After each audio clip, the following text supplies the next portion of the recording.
throttle, victory is mine. Show you the harder the battle, harder I fight. I've come too far to quit. Step back, I'm going in. I'm cranking up on the throttle. This is how legends are made.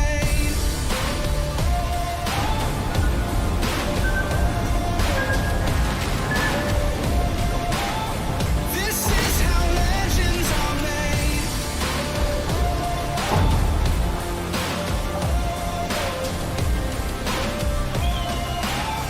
This is how legends are made. Hello, everyone. Good afternoon, good morning, good night, wherever you are in the world. We are here to do the second edition of the USN Cruisers, Ships of the Line. We did the first edition with Drakenfell live during the anniversary live stream. So if you missed that, go ahead and go back to it. It was the first thing we did in that live stream, so you don't really have to search too far to find it. I am joined here tonight with TheSailingRobin to be in the captain's wheel, but we also have a special guest that many of you might know from the website Wow's Builds. Hello, everybody. Welcome. I hope you all having a fantastic Friday afternoon. We have an unexpected guest with us today. Some of the players who are a bit hardcore in Legends know him as Father Monday. He's, as Princeblip just mentioned, responsible for the entirety of the wowsbuild.com website. And he is here in the office today. He came to visit Prague for the weekend and dropped by the office. And we were like, we are streaming tonight, so why not include him for a bit? So you won't be able to hear him because the microphone won't pick it up. So I'll just switch it around. Hey everyone. Yeah. Good to be here. Anything you want to say to the community while you have the chance right now? No, just go to the site and keep using it. And let me know if you have any questions or concerns or suggestions. I'm always happy to add them. Yeah. So you just feel free to tag along the stream. If you want to leave, just leave whenever you want. If you want to stay the entire stream, stay as well. It will be 2 hours, maybe a bit more if we get something like that carried away. It will be up to Mr. Princeblip to host that stream. So from now on, I'll get the gameplay going and I'll leave it to Mr. Princeblip. Yep. So where we left off with Drakenfell, we sped run through the 1930s cruisers and into the World War II cruisers. So I figured we would do a rehash of kind of the basis of all the wartime build cruisers, which is the Brooklyn class. And so we have here the most representative of the original Brooklyn class is USS Boise, which we have. That is not Boise. That is not Boise. So a bit of a disclaimer, just a technical issue here. We have pictures to show you guys, but for some reason my OBS kind of crashed on me, and I hence cannot display the pictures. So spoilers. That is Boise. We'll get there in about 15 years. So basically, every time a picture will have to be shown, I'll have to just tweak OBS to try and show it. So it may be a bit iffy. We'll see. Yep. Now we have Boise. But in game, we have Boise here, which is one of the original style Brooklyn class light cruisers that was built in the mid 1930s. I'm not going to go through all 27 Clevelands, Mobius. There was 27. There was 27 Clevelands. Clevelands. Oh, okay. Clevelands. So for the Brooklyns, if I remember off the top of my head, there's about 13 of them. Mm-hmm. There might have been more. I don't remember all the numbers of all the ships produced in this one because there are a lot, and I mean a lot, of American cruisers during World War II, and there were even more ordered. They ordered basically over 50 Clevelands. They only built half of them basically. And they always every time that a new budget was passed, they would change how many ships they ordered of what types, and it was all weird. So the point of the Brooklyn class was basically the 1930s London Naval Treaty was passed in 1930, and they divided the amount of cruisers that nations could have by heavy and light cruisers. Heavy cruisers were any cruisers with an armament of 156 millimeters and above, up to 203 millimeters. So this is going to be your Pensacola class cruisers, your New Orleans class, your the Otago class, Furutakas, Albas, Admiral Hipper class, Algerie. These are all heavy cruisers. But and your light cruisers is anything 155 millimeters and smaller. So this is your Brooklyns, your Clevelands, and your Leanders and Edinburgh class cruisers. The important thing to note is that these cruisers were all built the same weight limit. So an 8-inch gun is going to weigh a lot more than a 6-inch gun. A 203 millimeter gun is going to weigh a lot more than a 152 millimeter gun. So there's compromises that you have to make in design in order to get anything to work. What was the weight limit for these ships? The weight limit is technically 10,000 tons. 10,000 tons. And so the hope was that this would be under 10,000 tons. In reality, they were kind of all over the place, but they were mostly along the lines. Mostly along the lines. Yeah. That's like, what, 4 Fletcher classes? No, the Fletchers were not 25. That's about 5 Fletcher classes. 5 Fletcher classes, okay. Yeah. The Fletchers are around 1,850 to 1,900 tons. I see. So, All right. and which is quite big for destroyers, but still smaller than some French destroyers. So going on with the find the notes here. So the Brooklyn class, there was a lot of debate whenever they were starting off because originally U.S. was almost all about 8-inch cruisers, especially through the 1920s. You have the Pensacola class, followed up by the Northamptons, the Portlands, and then the New Orleans class. The argument then came that maybe we can get more protection on a 6-inch gun cruiser, and this is all during that treaty period where they're trying to figure things out. And they wanted to get more protection on a 6-inch cruiser such that it could get in range of an 8-inch cruiser or a heavy cruiser and safely Just and blasted then overwhelm it. Yeah. with 15 barrels at the sea. Okay. Yeah, and that was a core concept. There was a bunch of argumentation about how they should protect these ships, what like belt armor and what deck armor they should have, and also how many guns they should have. So you have a range of designs from like 10 guns up to 15 guns up to 16 guns. There are some quadruple turret designs that are pretty cool for this class. There were some quad turrets, 152 millimeter designs. Yeah, Oh, for wow. the USN. I believe you showed it to me, yes, a few days ago. So, Yes. which the most realistic one of those designs was 2 guns on the front, and then you have 1 gun at the end, and then 1 gun in the middle, basically where you like right behind the second funnel, basically. So you would have a New York style with a gun in the middle. So basically, like, imagine a Fletcher turret layout, Yeah. but in a cruiser design. Okay, interesting. I see. Do we have it? No, I don't think we have any picks for that. No, we don't. No, not for that design. Yeah. And so there was a lot of this debate between firepower and protection. And then Japan comes out with the Mogami class and catches everybody by surprise by saying that they have somehow magically fit 15 6-inch guns and 36 knots onto a cruiser weighing 8,500 tons. Which was a lie. Which was entirely a lie. But needless to say, they were building these cruisers with 15 guns, and that politically speaking, it's hard to justify a ship with 12 guns whenever somebody else, your likely primary opponent, is building ships with 15 guns. And so there's this whole new argument dimension that gets added in here.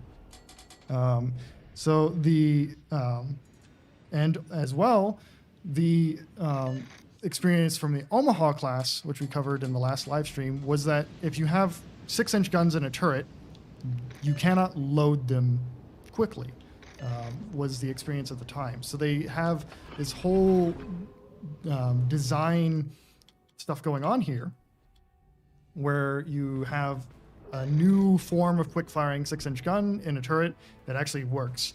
And there's a development of a new shell that that basically is the precursor to the super heavy armor-piercing shell. So you have new gun, new turrets, new shells all coming online at about the same time during this design process. And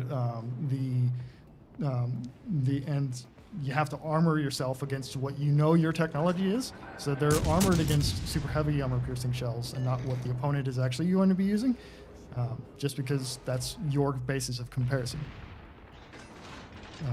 The the let's see. So the point of the gun arrangement is quite interesting with the Brooklyn class. So you have 3 guns up front.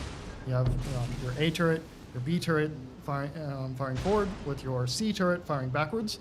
This allows you to reduce your total citadel space a little bit more because you can put your barbettes of the turrets, the towers of the turrets, closer together. And it also allows you to minimize blast from the 3rd turret, which it was an issue on the Nelson class, which was used as a basis of comparison. So there are designs for the Brooklyn class with different arrangements of turrets of all kinds. But the reason that they went with this one was mostly to reduce that blast. But also there was an inkling that there was a reason that Japan was doing it. So maybe we should do it too. There is discussions of certain Japanese cruisers, and quote unquote, that have this turret arrangement, and they also thought the Mogamis were going to have this, although we found out later that that was not the case. And so the design H was chosen. So in this whole series, you have design A, design B, design C, and design H was chosen, which was a reversion of the policy of the New Orleans class, where they wanted to have very heavy protection of their cruisers rather than very heavy firepower. And there was much controversy over this because they felt you could get enough firepower with 12 guns. Why go with 15? And you could get a little bit more armor for 12 guns and be a little bit more protected. However, they ended up doing the math on this, and the immunity range, or the gain in immunity range, would only be about 1,600 yards between a 12 gun cruiser and a 15 gun cruiser. And they figured that just over 1.25 kilometers was not going to be enough to justify losing the extra firepower for 15 guns.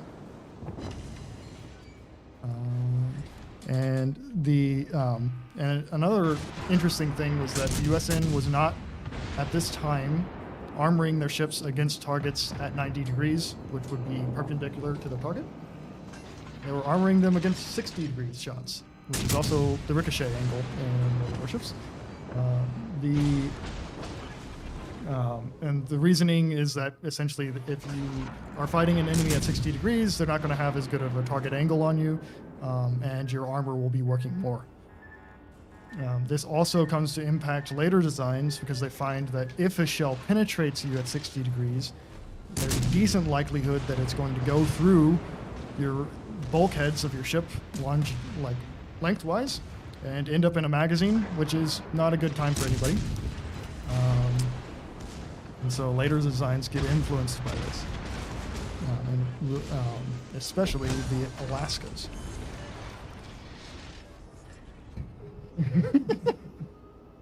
Close quarters? It's okay. Everybody, just don't mind me. Just listen to him.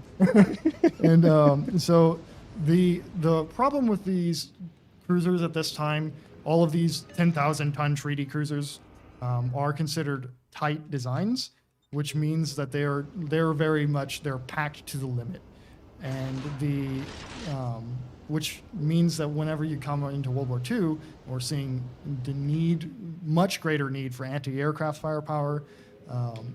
We start running into problems because there's not room for more crew. You have to find room for more crew, and you have to find extra weight in the ship to add in more anti-aircraft firepower. Because if you add in more anti-aircraft firepower, you're going to reduce, in most cases, you're going to reduce the stability of the ship, which means that it's more likely to capsize and roll, and it's not going to be as good of a firing platform. And it's however, despite them being the Brooklyns being a really tight design, they really show excellent performance throughout the war and as well in trials, and they are for the most part, they're praised as very good combat units and very good cruisers. However, they already knew that they were going to need to make changes to this design throughout the process, because in the early cruisers, in the early evaluations, the captains were pointing out that the bow was... Say again, sorry? The game is loud. Understood. Thank you for that. Let me just DCP and then I'll switch it around.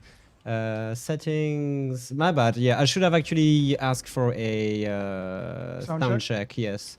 If it's too loud or the microphones are bad, please tell us. This should actually fix it. Yep. Fax. I don't know why I said fax it. But. Yeah. And the ship reviews from the captains, which anytime that a new ship is entered into service, at least with the U.S. Navy, and I'm sure with basically every other Navy, the captains will write up reports on how well it's doing, what they find is good, what they find is bad, and even before the ship is built, they'll have the captains evaluate the designs and tour the ship and figure out what will work, what will not work, and to see if there's anything that could be changed during the construction. What the captain of one of these ships said is that the lines of the ship were splendid, which means that it's a beautiful ship. And they were able to achieve 10 rounds per minute per gun, which is a reload time of around 6 seconds, which is insanely fast for the time period. 6 seconds? Yeah, yes. Realistically? Yeah. And some of these ships were able to achieve even more than 10. So there are reports of 11 and 12 rounds per minute as well. That's a lot of shells. Yeah, which is just maybe a bit of a technical question, but what was the ammunition count per turret for the Brooklyn class? I don't remember. Okay. So do you have like a guesstimate or? Yeah, you're going to see, generally speaking, you're going to see several hundred rounds per gun, and so you're going to have thousands of rounds in total. Okay, which is like kind of mental when you think about it. Yeah, and the way that they fired these, the way that they ranged these ships is that they would fire a ladder pattern, and they would basically fire a ladder pattern and figure out what the, and so they would range at a bunch of different lengths, and then once they figured out which one was going to hit the target, because the shell, you could fire your ladder pattern before your shells land and hit the target, and you would basically just figure out which group of shells hit closest to the target and range off of that. And a ladder being like just a spray from... Yeah, you would basically just do... Each turret have a different kind of setting. Yeah. And oh, wow. I mean, yeah, the more guns you have, the easier it is for you to range find. Oh, yeah. Sorry, not to range find, but to actually figure out what the accuracy is on this. Yeah, and they had such a rate of fire that the descriptions from the user experience was that you could drown a ship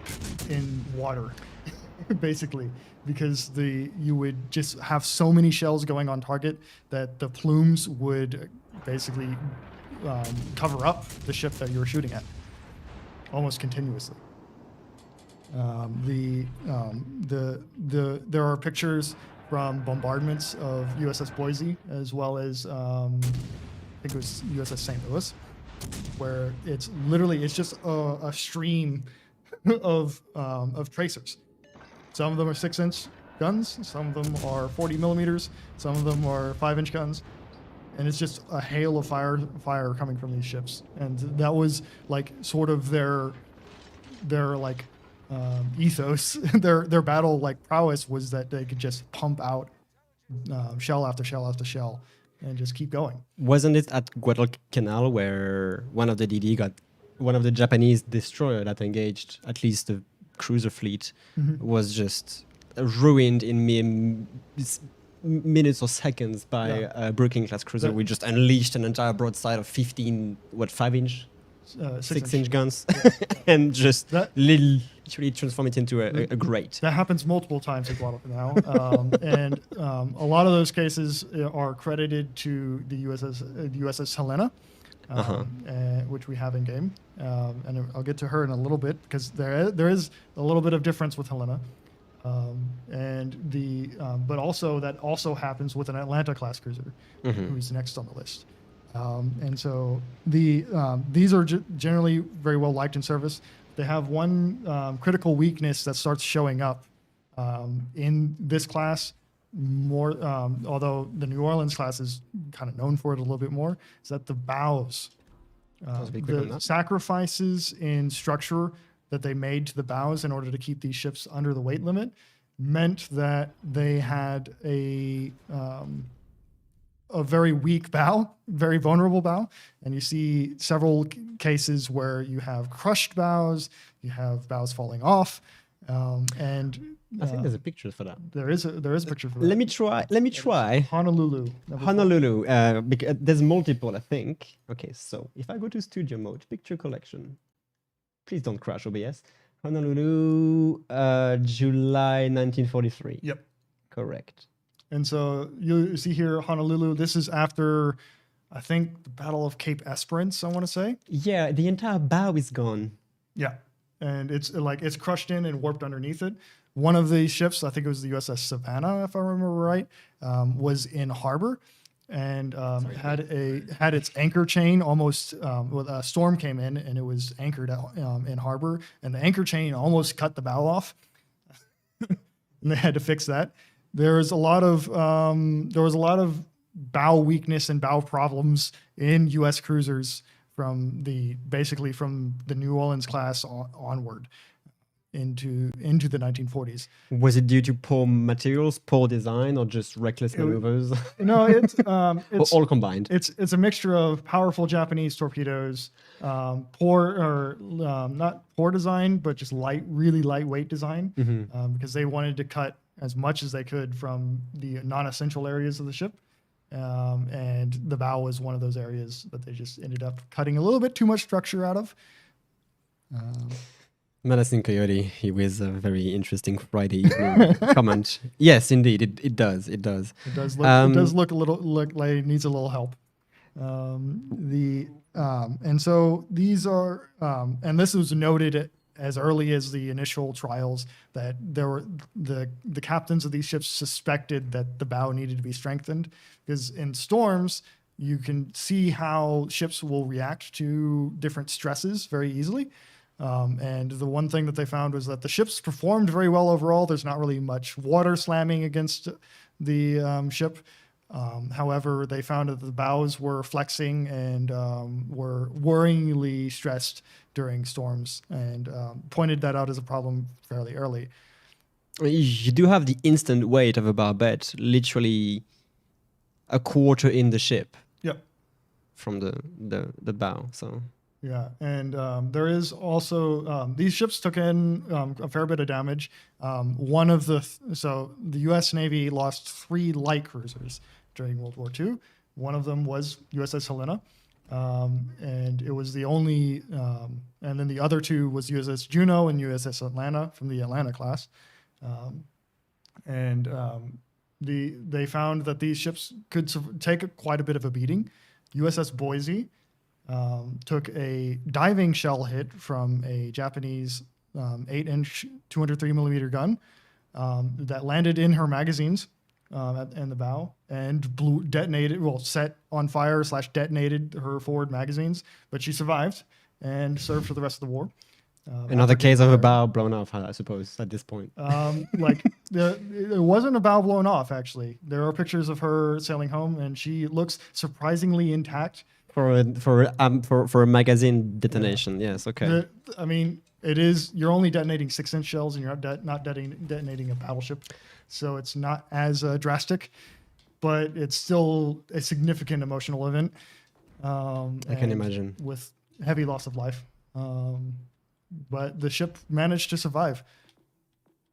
And so these were just excellent ships in service. And they served into the 1980s in Argentina. Two of the class went to Argentina. One of them served during the Falklands War and was quite famously sunk during then. And it was USS Boise and USS Phoenix. So Boise went to Argentina and served as the Nueva de Julio, the 9th of July. That was some mint pronunciation. Wow. And the Phoenix went in as the General Belgrano, which was sunk by HMS Conqueror during the Battle of the Falklands. Nueva de Julio was retired before the Falklands War, I believe, in 1983, I want to say. And so these ships had a surprisingly long service life, and they weren't intended to. And you see them pop up throughout a lot of the different battles, especially the Guadalcanal campaign and elsewhere. But there was a second subclass that was the Helena St. Louis class of the Brooklyn class cruisers, and so they're better, basically. In which aspect, essentially? The main thing that changed was that by the time that they were getting to produce the Helena and the St. Louis, the U.S. had developed a smaller boiler, and so they were able to rearrange the engine rooms and split up the engine rooms to increase subdivision inside the ship to give it more protection against flooding. Subdivision being? Sorry, compartments. Oh, okay, I see. You're basically more bulkheads and everything. Yeah. Okay. Instead of having, if I remember right, or rather a boiler room and an engine room, they're able to do a boiler room, engine room, boiler room, engine room, and split those off into additional rooms. And which improves their survivability, more or less. They also changed in the Helena and the St. Louis the secondary armament. So the earlier class, or the earlier ships in the class, have the 5-inch/25 secondary gun, and the Helena and St. Louis have the 5-inch/38, an early version of the twin mount, and they, which increases their anti-aircraft and anti-destroyer-ish firepower by a significant amount. And they served quite well. Helena is quite a famous name in the Guadalcanal campaign for a lot of her exploits, and the St. Louis also served throughout the war as well. But the next notable class in terms of the U.S. ethos comes off the back of the 1936 Naval Treaty. There were even more cruiser restrictions then, and there was a requirement for basically a small light cruiser. Was that a 9,000 AP salvo on this Colorado, or did I just saw it wrong? My bad. Just keep going. What? American super heavy armor piercing. I gotta try this again. Let's see what you get.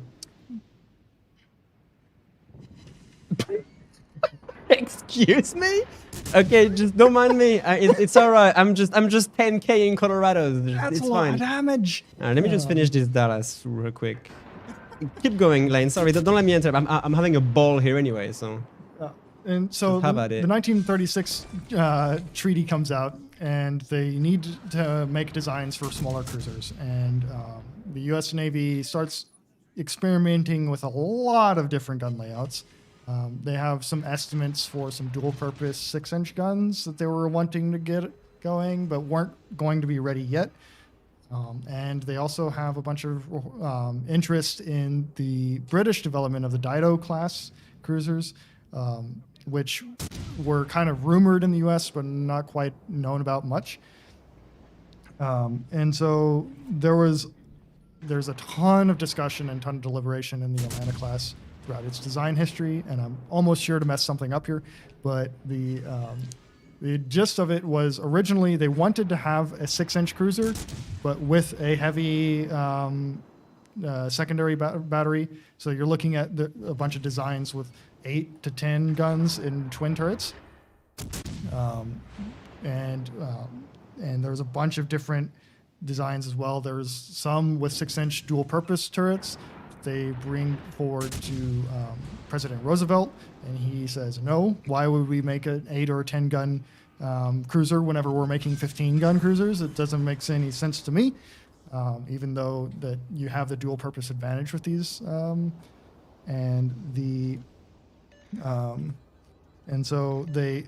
that conversation with Roosevelt ends up planting the idea of the Alaska class in the head of the U.S. Navy designers, because Roosevelt's thinking about the pocket battleships, the Deutschland class at that time, and basically says, why don't you make one of those with this weight requirement of 8,000 tons?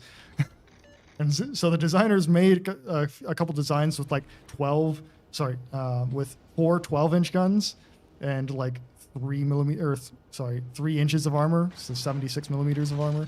And they're not good designs, but it's what the president requested.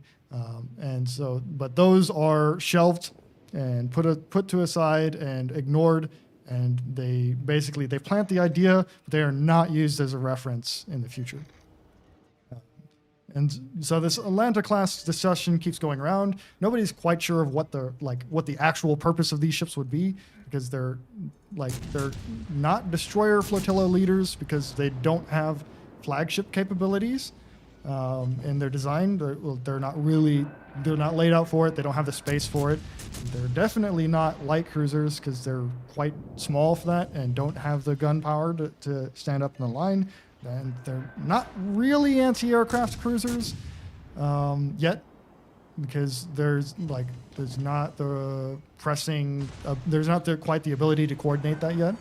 And so it's just kind of, they're a cruiser with 5-inch guns, or maybe 6-inch guns in some designs. And it's just kind of, it's a really mixed and complicated thing that folds out over time, and eventually you get to the Atlanta class. As we see it, with 14, it is 16 5-inch guns with 14 on a broadside, and some torpedo tubes, and roughly 33-ish knots, depending on the specific ship in question. There are actually some reports early on that these ships are insanely fast and can do 38 and 40 knots, and that is not the case. Those are rumors based off of the visuals of the ship mostly, because they're long, thin ships with big smokestacks, and they look fast, but they're really not any faster than any other U.S. cruiser. And one of the interesting things with this class is that it starts a kind of unique American trend of not having a centralized fire control in their main for the main caliber guns. So there's there's at least 2 separate fire controls with individual fire controls for each turret. And so you have basically a forward fire control and a rearward fire control, which is not necessarily advantageous. And you see, at least for combat. The original design for the Atlanta class comes with triple tube torpedo launchers. What they wanted to do initially was to take the triple tube torpedo launchers that they had gotten from, or that they had taken off of the early U.S. cruisers, because the Pensacola's were originally built with torpedo tubes. Some of the Omahas had more torpedo tubes that were taken off later. And they were going to take those torpedo tubes they had in storage, modernize them, and put them on the Atlantas. They calculate this out, and they find that to do all the Atlantas that they plan to build, that would cost them $47,000 in late 1930s money, which is a lot of money. And then they realized, wait a minute, we have this new sim. Another Kraken on stream. They say, wait a minute, we have these Sims class destroyers that we're taking torpedoes off of, and they have quadruple tubes. They're modern, they're already made. We don't have to worry about them too much. What would it cost to put them on the Atlantas? And they did do the math, and they figured it out, and they figured out that it'll take basically no time at all compared to 8 months for refurbishing all the old torpedoes, and they would only cost $200 per warship versus $47,000 for all of them. And we're talking old dollars as well. Yeah, Not 1930s. 1930s dollars, which it doesn't sound as much for a ship. $47,000 for an entire warship. No, it's actually do you think you can do the quick math to convert, or just so for context? Just for context, yes. A 1940, so like a 1943 P-47 Thunderbolt airplane, which is basically the most expensive single-engine fighter in World War II. Cost around $80,000 a piece. So you're talking half of a P-47 Thunderbolt, which that's the only like piece of comparison that I can Which pull is up. accurate enough, honestly. I wasn't expecting it. It's about the same price as a P-51 Mustang. Anyway, I really like the Brooklyn class. So you're not talking like loads of money, but it's a significant enough difference that it would be worth putting in and plus you're getting an extra torpedo on every ship in terms of combat power, or at least on each side, because you're going from a triple torpedo tube to a quadruple torpedo tube. So why not? I just have to get back in the gist of it. Are we still on the Brooklyn class? No, Because we're I on the was Atlantis way now. too. We were on the Atlantis. Okay, never mind. That game kind of took a bit of my attention, so I just completely dropped out of the discussion. I apologize. Nope. Just as a little pause, there are some questions in the chat that I wanted to highlight. Maybe we can take like a minute to just interact a bit, because we know that that there's a lot to cover, and I just wanted to point out as a bit of an anecdote. We released the patch notes yesterday, naturally, as well as Halloween article for the upcoming multiple Halloween events that we are going to have. So I'll just drop the respective articles in the chat, so you guys can go check it out if you have not yet. Now, where is my chat? That's the question. It's right here. So this right here is going to be the link for the patch notes. Sorry, for the Halloween update. And this is going to be the link for the Halloween events and everything regarding it, with the new commanders, the light in the dark event, and so on and so forth. So that's covered. And let's go back to some more historical facts. And does anybody have any questions before we move on to more Atlanta class?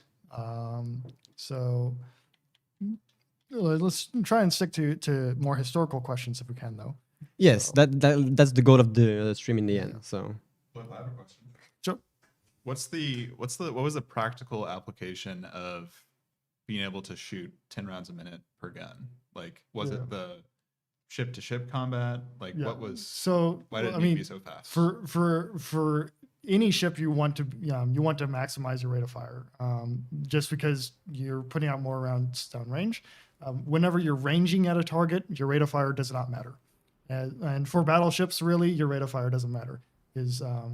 But whenever it comes to light gun cruisers, you want to maximize your rate of fire, because you can do different styles of firing, like the ladder pattern we talked about, in order to get the range more quickly, and then you can just kind of smother your target. And because I remember you told me that round per minute and rate of fire was two different things. yes, Meaning that the round per minute is the actual cadence of fire for a gun, but the rate of fire is combining the time it takes to acquire and range find a target, and then the first shells landing basically on target or not. So like so if we take a battleship, for example, you can reload a battleship gun in 30 seconds. So you can get 2 rounds a minute. But the reality is that it's going to take you 45 seconds to a minute to do all the calculations you need to acquire the range and choose where you're going to shoot the gun. So your actual rate of fire is going to be 45 seconds to a minute for a round. And so you're usually done reloading by the time you have your aiming point. But with light cruisers, you're able to do some pretty cool tricks in terms of how you're firing to get your range faster.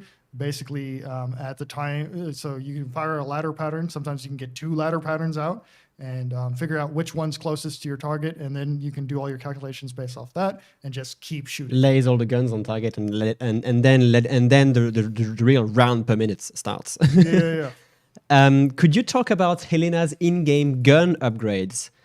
Is there anything, is it like, because I don't know either, is it just a game upgrade principle, or was there actually development differences in the actual guns or turrets? No. They're Okay. basically the same turrets that you see on the earlier Brooklyns.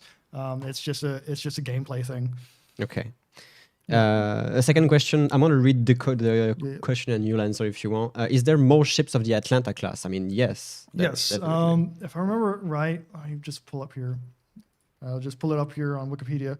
There were 8 Atlanta class completed. And then there are also 2 There's a subclass of Atlanta called the Oakland class, and then there's a further development of the Atlanta class, which we'll get to next, which is the Juno class, which is the U.S. has this thing in World War II where they'll take ships that have been sunk and then make a new ship and give it that name. So there are actually 2 Atlanta class cruisers, or 2 USS Atlantas, and there are 2 USS Junos in World War II, at least. and it gets very confusing. And there are some other ships as well that do this, such as Yorktown and Astoria. And it's a bit annoying sometimes, but we shall deal with it as we can. We have another question from Asif Mobius, which asks, why didn't more turrets on US ships were capable of rotating 360 degrees? Or was it an actual feature for some of the cruisers that we don't translate in game? So the technology you need to have in order to have a turret rotate 360 degrees and work is very complicated.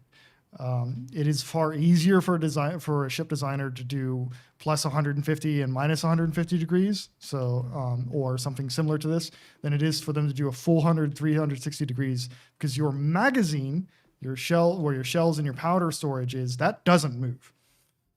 And so if you have a rotation of 360 degrees, you need to have a way for shells and ammunition to get from your magazine to your turret at every degree.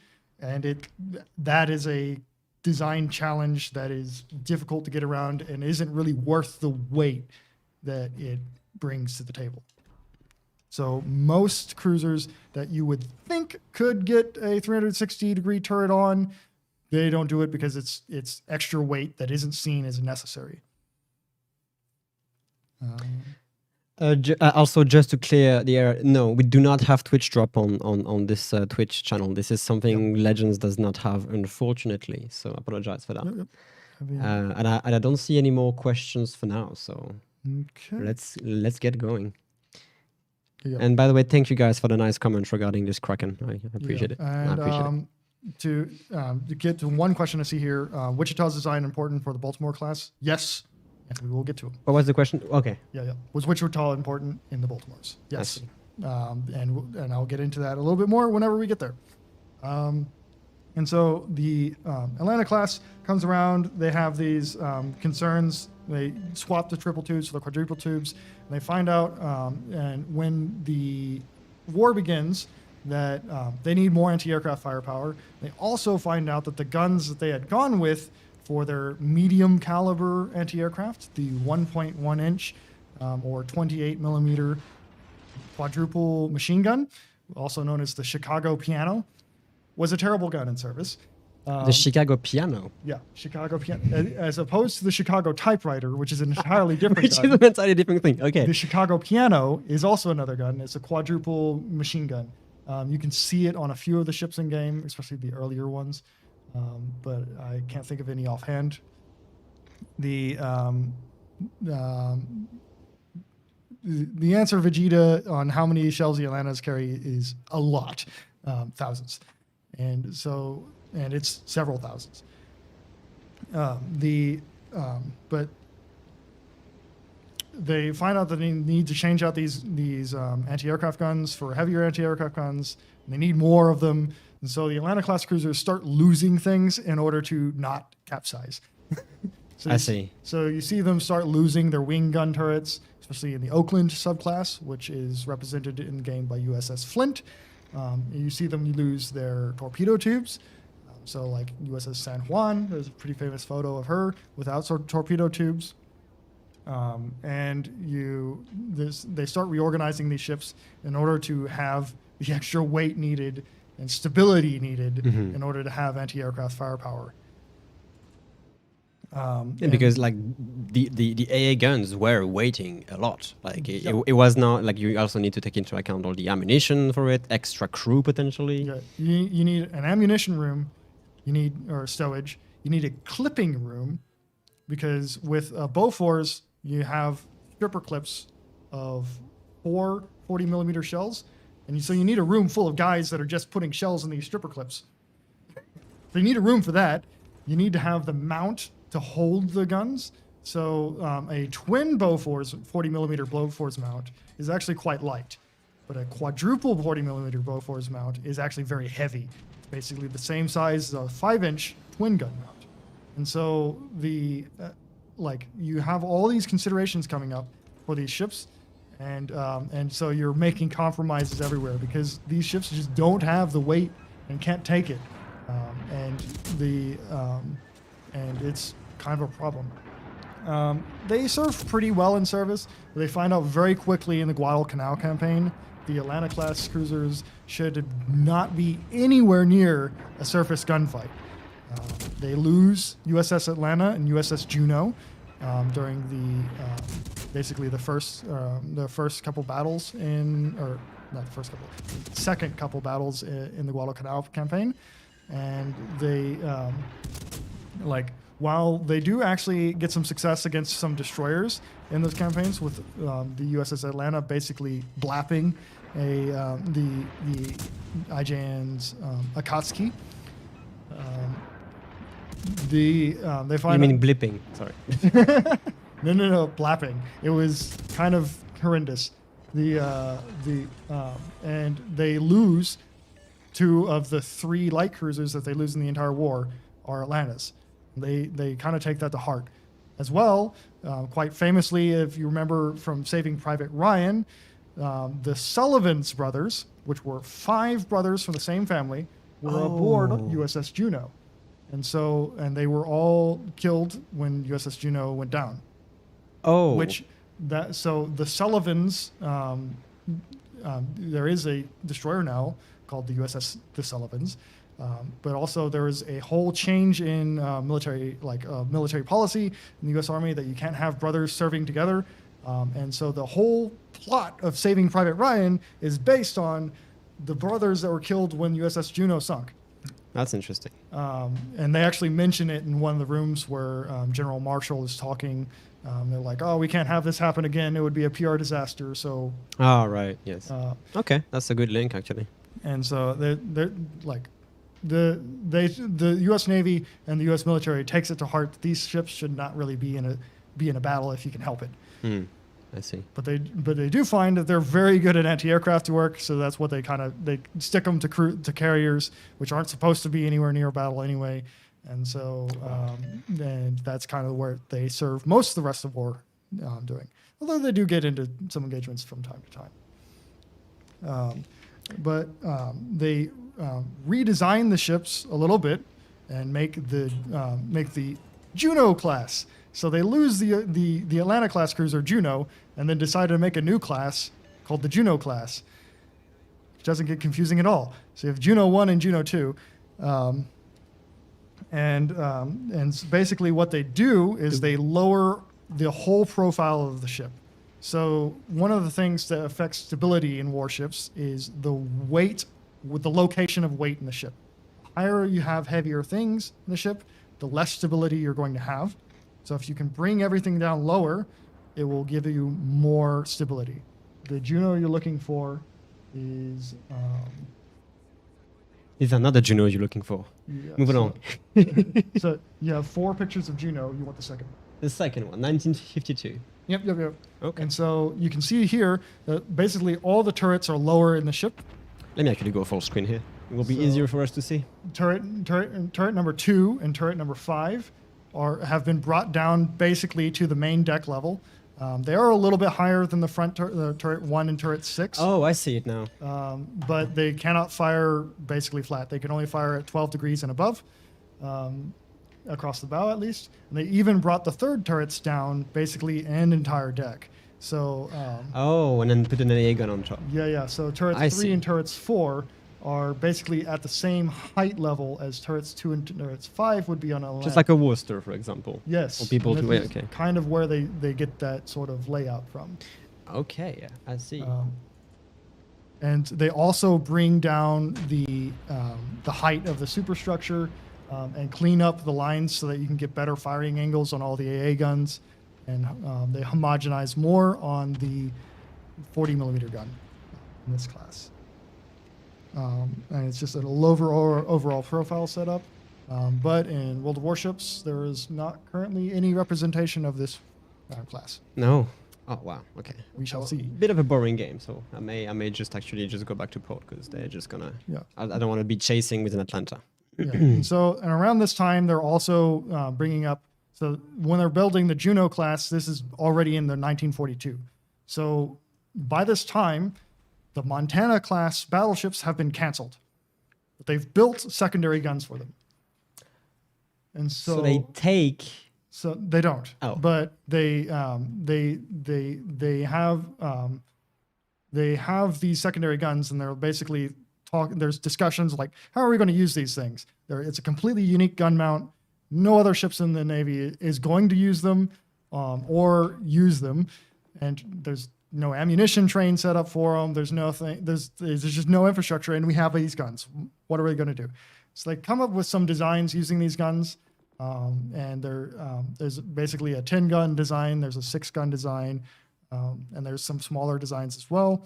And they wanted to reuse them, but the general board, which is kind of the decision-making body for ship design, basically says, no, we don't want to introduce a new shell and a new gun and have to deal with all that right in the middle of war.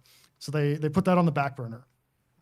That cruiser design is basically what the recently announced PC ship line Tier 9 is. Oh, the Pan Asian cruisers. Yes, the Pan Asian cruiser line, the Tier 9, is basically this like 1942 Montana secondary gun design. Do we have any pictures? We don't have any pictures. We don't have any pictures of this. Nope. Okay. I mean, I do have more pictures of Juno. Yeah, so this is the Atlanta class USS Juno. Yes, with a you see the magnificent actual camouflage. guns. You see the actual guns, as you said, like that one, the third turret, which is like really high, was brought down. Okay, I understand. Yeah, now. yeah. Did they have to shuffle some of the gun forwards or backward, or they just kept the same emplacement, just at different heights? Pretty much, yeah. Okay, So they didn't really have to move much. Let's see. Because one of the things that's going on during all these wartime changes is that they're optimizing based off of their war experience, but they're also not making any changes that will harm production time. Because like they're just spinning out these cruisers, even if they're not like satisfactory cruisers, they're producing them anyway because they just need them. And so if you were making a change, like where the position of where the barbettes were, that's going to cost production time. And so they didn't want to make any other changes like that. I just want to say, can we have this camouflage in game eventually? Like even for PC, it just looks so good. I mean, this doesn't look like any kind of like this. For me, it looks like tanks camo, like armored vehicles kind of camouflage patterns. But I feel like it just looks fantastic. I need it. I need it anyway. So carrying on, you have a new series of 6-inch gun cruisers that are proposed and for dual purpose cruisers, and they're rejected again. The U.S. Navy is still like, we want to have dual purpose 6-inch guns, and so they're working on it in the background and kind of keeping it under wraps. And so we're going to go back in time a little bit and talk about the Wichita. So the Wichita is basically a Brooklyn class cruiser hull with a new model of turret. It's not Baltimore turrets, but they're close. And so it's just kind of, it's a weird, unique ship. There's only one Wichita, and it is the Wichita. And there's no other ships of its class. Okay, hold on, very much a because one-off. you just blew my mind. Okay, let's pay attention to the whole shape. All right, and switch to Wichita. Oh wow! So okay. Yeah. It's Learning something every day. almost literally a Brooklyn class cruiser, but with 80 guns. Huh. Even the superstructure, yeah, the funnels. You just blew funnels my are mind. spot on, yeah. You just blew my mind, actually. It is okay. Yeah, and so that's basically what the Wichita is at its core. They had some problems with it. The stability is too top heavy, so they had to add it 200 tons of pig iron ballast to the bottom of the ship. to get the weight to work out. And it was considered to be suboptimal, but it's what they had to deal with. At first, they didn't have all the secondary guns on to meet treaty requirements. And then they added some more in whenever a war got declared and things worked out. And Wichita saw service throughout the entirety of the war, but it was really a one-off cruiser, kind of weird and not perfect. Can I make the assumption that the fact that the secondaries are only single mounts, 127 millimeters, was to compensate the fact that they went from 6-inch guns to 8-inch? So Weight that is a good observation. It's kind of a mix. So like from Helena, you go from twin guns. Yeah, because you have twin guns on But if you Helena go- and if actually you the look same at- amount of guns. But if you look at Boise, you'll have single guns. So you go back and look at Boise. They have single guns. So it's kind of like a mixture of you have some enclosed guns, and they are the more modern gun, but they are not the twin guns. Because Okay. twin guns are heavier.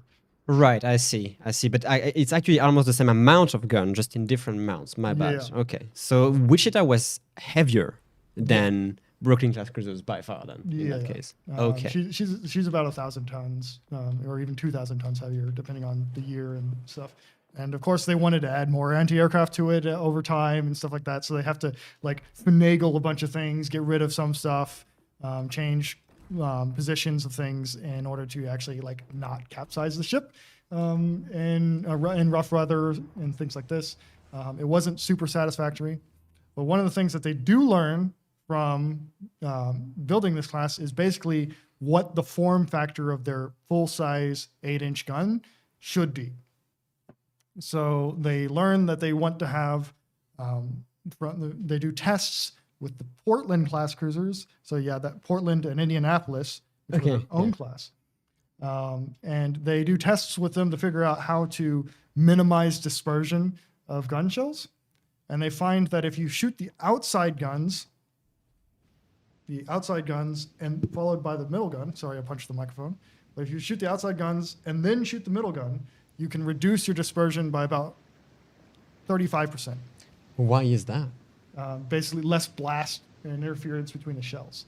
So because so if you're firing all three guns together, they're all right next to each other when they go off. The pressure pushes the shells and it's not great.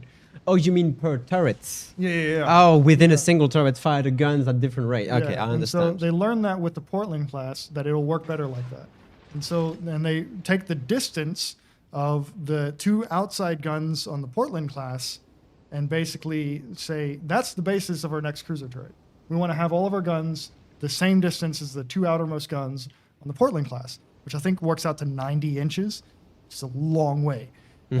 And so they end up reducing that down to, I believe, 70 inches off the top of my head and make the new turret. But they still keep that firing order where they'll fire the two outside guns first and then the inside gun. And that basically goes for all modern U.S. triple gun turrets. The outside guns will fire first, and then the inside gun will fire last. The British figured out that issue by moving the middle gun of the turret backward, like on the Belfast Edinburgh FEG. Yeah. That's part of the reason for the Belfast turrets. The other reason is that configuration with Belfast allows them to have greater comfort and greater reload time for their 6-inch guns, because the middle gun crew is not interfering with the other gun crews because it's behind them. So does that mean the double barrel setup would be more accurate than a triple barrel turret? Wow. So yes, but also no.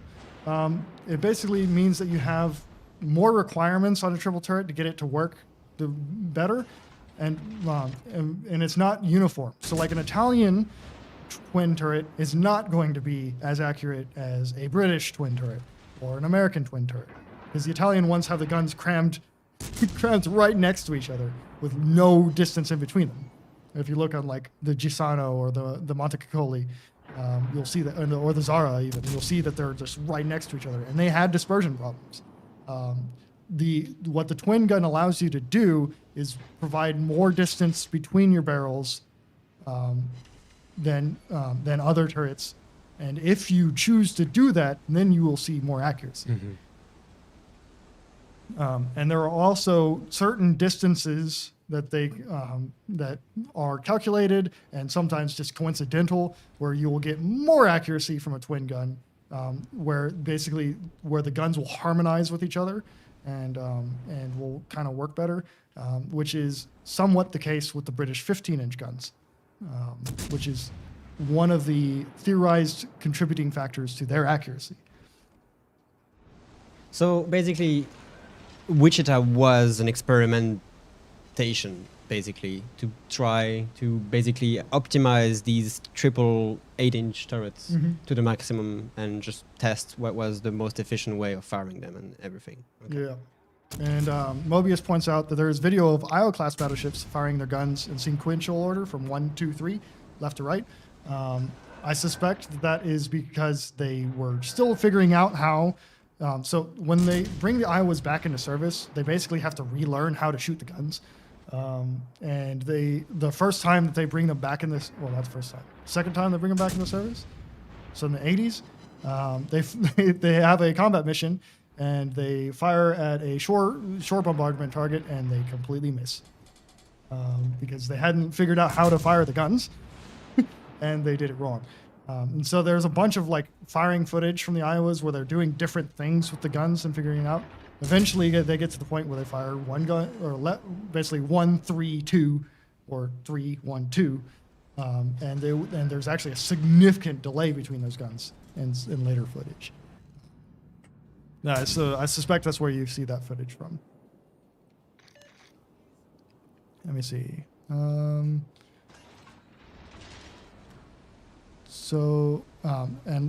Chris asked a question for Reed, or Father Mundy. What are your plans for the website? And he heard that you're doing everything on your own. Is there any plans for bringing members of the community or maybe onto the team as editors? Good questions. Yeah, happy to answer. Heavy. As far as the editors, I think I've had 1 or 2 people message me. I had a few people message me asking if they could do anything, and I haven't found out a good way of kind of allowing that to happen. And I don't know, I'm kind of the person that will just do something on my own before kind of outsourcing, I guess. So I'm bad in that way. But yeah, if anyone wants to contribute at all or has any good ideas as far as doing that, we can do that. One good example is Papa Nico Lease, if I'm pronouncing his name correctly. He hit me up with his rating calculator, and we implemented that on the site. And it's kind of hidden on the site. It's not like published anywhere, but the link has been floating around where you can basically submit all of your stats from the stat screen. And Papa Nico has like put together a ton of different calculations that I'm not math savvy enough to know how they all work.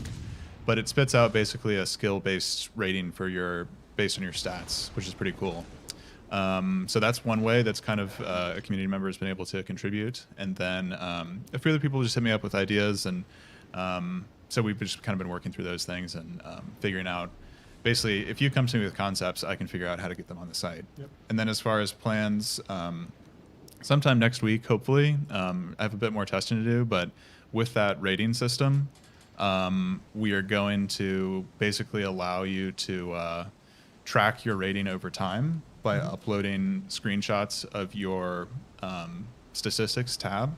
And it's taken longer than I wanted to get it out, but basically you'll be able to upload those and you'll see, like, as you have more battles played, you'll see how your ratings change. You'll see how your recent play has been. And then kind of developing that over time. And then basically the rest of my backlog is like updating things that are broken right now, improving like the stats. So if you want to look at the stats of all the ships and compare things, I've been testing stuff with that. But yeah, that's basically what my backlog is, and always happy to hear other ideas and stuff. All right, so sounds good. And then answer a few questions here. I saw there's footage from Korea with them firing full broadsides. And yes, earlier on in the Iowa service, they were able to fire what looks like full broadsides.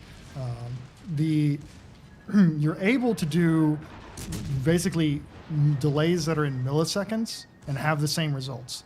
So you don't have to visually change what the broadside looks like, but in actuality, your middle gun on the Iowa class was firing, I think it's about half a second behind the other guns. So it looks like one big broadside, but it's actually a little bit delayed so that the blast has dissipated by the time you fire the other gun.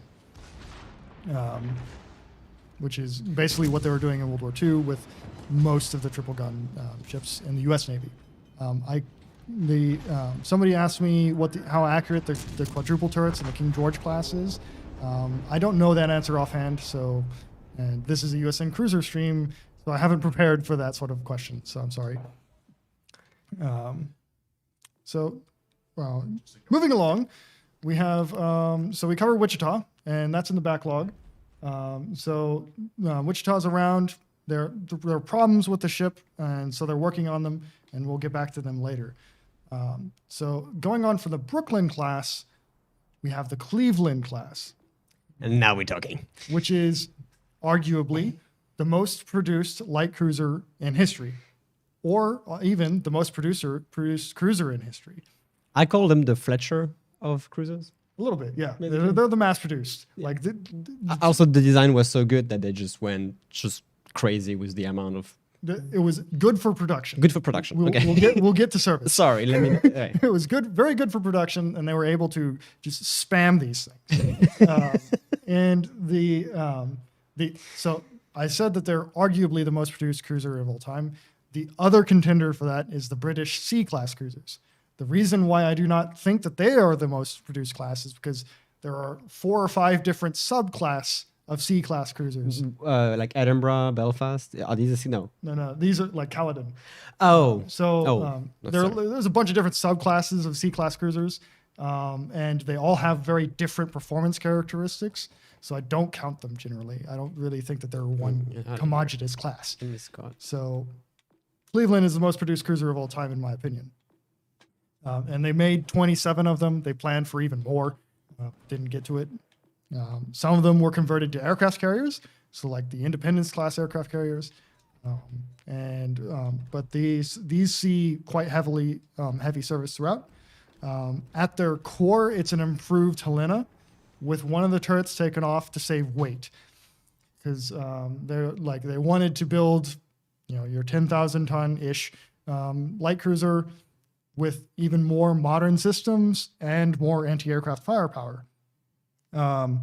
The design was thought to be too slow because they were like 32.5 knots or 33 knots, 33.5 knots was, all of these speeds were considered too slow. Japanese cruisers go 35 knots. Why can't we do that? Italian ships would go even faster than this. Yeah. And French ships go even faster.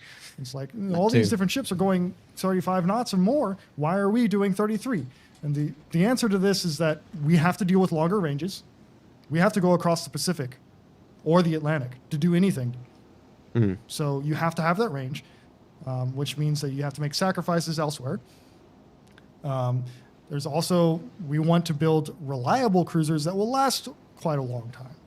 So we have to use cruiser-type machinery rather than destroyer-type machinery, which some of these really fast cruisers are doing. And for one thing, we're not lying as much about how much these ships weigh. So the Japanese cruisers are actually 13 and 14,000 tons rather than 10,000 tons. And so they have more room and more ability to put in more power. Upgrade themselves with more powerful armaments. And the Italian cruisers are as well. Because it's kind of an off-topic thing, but if initially the Mogami, the 155 millimeters the ship has was literally temporary because they wanted to put 203 millimeters eventually on the ship. Yeah. To basically make a light cruiser hull and then slap heavy cruiser guns on it. Everything about the Mogami class was a lie. Fair enough. All right, moving on. Sorry Except about that they existed. And that they were dangerous. Well, speaking of that, though, when you say everything was a lie, how do you effectively, if you are signed on to a treaty, how would the U.S. test how heavy a cruiser is? Do they just So- have to take you at your word, essentially? Essentially, so whenever these ships were being built, you were able to usually figure out from the newspapers what the rough specifications were, so you could kind of figure out how long they are, how wide they are. I guess an engineer could look at the ship and figure out this is not 10,000 tons. Yeah. I'm sorry. And of course, with the treaty regulations, you have to kind of announce what they're supposed to weigh, and then you can cross-check like this doesn't add up.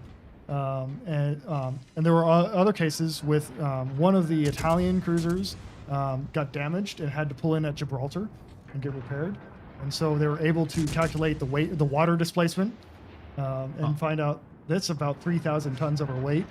That's not supposed to be there. And so they figured out the Italians were lying.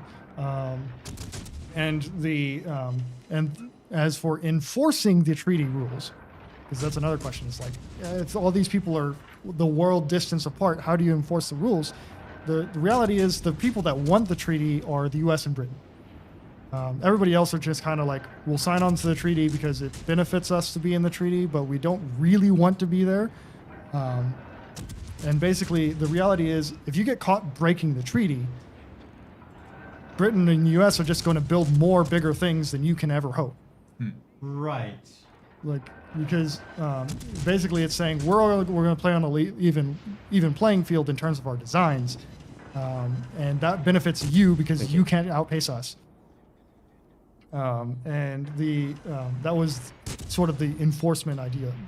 Everybody ends up cheating. Everybody ends up cheating. The British cheat by writing it into their treaty that they can include water as part of their protection in battleships, basically. The U.S. cheat with the Lexington and Saratoga, which are supposed to be 33,000 tons or so, actually like 36,000 tons. And the Japanese cheat with everything. Less so with their destroyers, but they still cheat with the destroyers. The French cheat a little bit with their battleships. And the Italians cheat with When their don't battleships. we? The Germans cheat. The Russians cheat. Kind of. The Russians are in a special... They weren't technically signed onto the treaty, but everybody cheats a little bit. And yeah, there was a quote about the Mogami class. It was either they're lying or they're making their ship out of cardboard or out of paper, and that is a real quote, basically. And so the Clevelands come up and they make 27 of them. At the core, it's an improved Helena/St. Louis class. They increased the beam, the width of the ship a little bit to improve stability. Turns out it wasn't enough. And interesting enough, the private shipyard that was responsible for the design of the class, well, not the design, but the construction of the class as a whole, suggests a change to the design whenever they receive it. They're like, we could get a little bit more stability out of this without costing too much weight. What they do is they can increase the beam, the width of the ship at the waterline, by about 2 feet. It's like 1.8 feet. And then they change the armor slope of the armor belt to where it's out, or where it's angled out 6 degrees rather than angled in 2 degrees, which also increases the armor protection of the Cleveland class. How did my Yudachi die? Sorry. And so they make a slight tumble home, which a tumble home is a kind of a vase shape to the hull. You see it on old Age of Sail warships. The top deck is smaller than the waterline width. And so the Clevelands have this little aspect to them where if you look at it from the side on, you'll see that the belt sticks out of the waterline more than the top deck does. And this comes from the New York Shipbuilding Corporation. The New York Shipbuilding Corporation of Camden, to be exact. And this allowed them to improve how much anti-aircraft and protection that they have. And it had no costs in terms of delays. And so it was approved by the General Board because it's an improvement on the ship. And it's a good thing that they did this because the Clevelands were already overweight. They were already unstable and they were already kind of worried about them even during construction. And so doing this increased their immunity zone by about 1 kilometer as well, which is pretty good in terms of not having to change your weight. And so while they're building these ships, so they're starting building these in like 41, 40, if I remember right. And they decide at this time, based on war experience, the Chicago Piano anti-aircraft gun is not going to cut it, and they need to switch to Bofors guns. Somebody at Bureau of Ordnance decided we're just going to mass produce quadruple Bofors guns rather than twin Bofors guns. So there was not going to be a supply of twin 40mm guns available to arm the Clevelands, which the twin guns are substantially lighter than the quad guns because the mounts are lighter. So the Clevelands are stuck having to deal with quadruple Bofors guns, which are not designed for and is much heavier than expected. And so it comes out after all the additional weight comes out. By 1944, these ships are 480 tons overweight. So that's what. That's a significant percentage overweight. That's like 5% overweight based off their design. But never do math on stream because I can't remember. But so by the end of the war, they're significant in the overweight, and that's just anti-aircraft. That's not counting fire directors. They add in a command and control center. They add in a bunch of extra crew and supplies like this. And the Clevelands are starting to look very dangerous at this point. And so there are very severe stability concerns. They finally get, once the U-boat menace starts going away, they finally get to test out these cruisers in terms of what their speed is like, and they find that they are slower than they expected.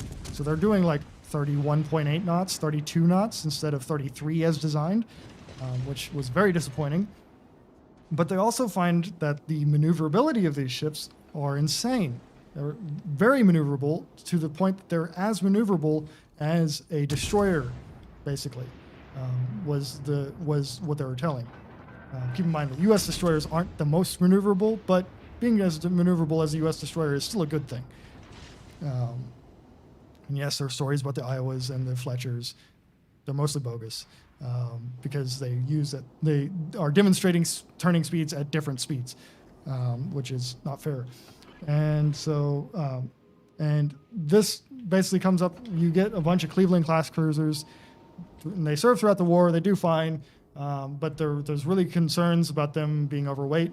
A few of them take quite heavy damage at some points in the war, but luckily they didn't take much flooding damage, and basically the designers were like, it's a good thing that these ships didn't take any flooding damage, because we could not guarantee that they would be safe, and actually stand up to that sort of thing.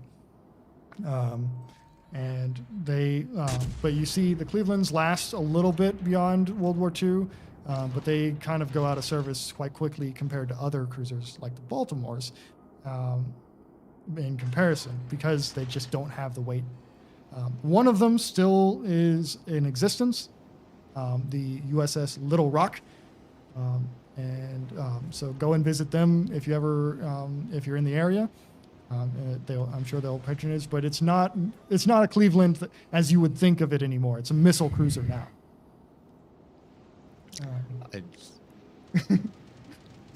Is Robin being Robin over here? No, just 404 team not found.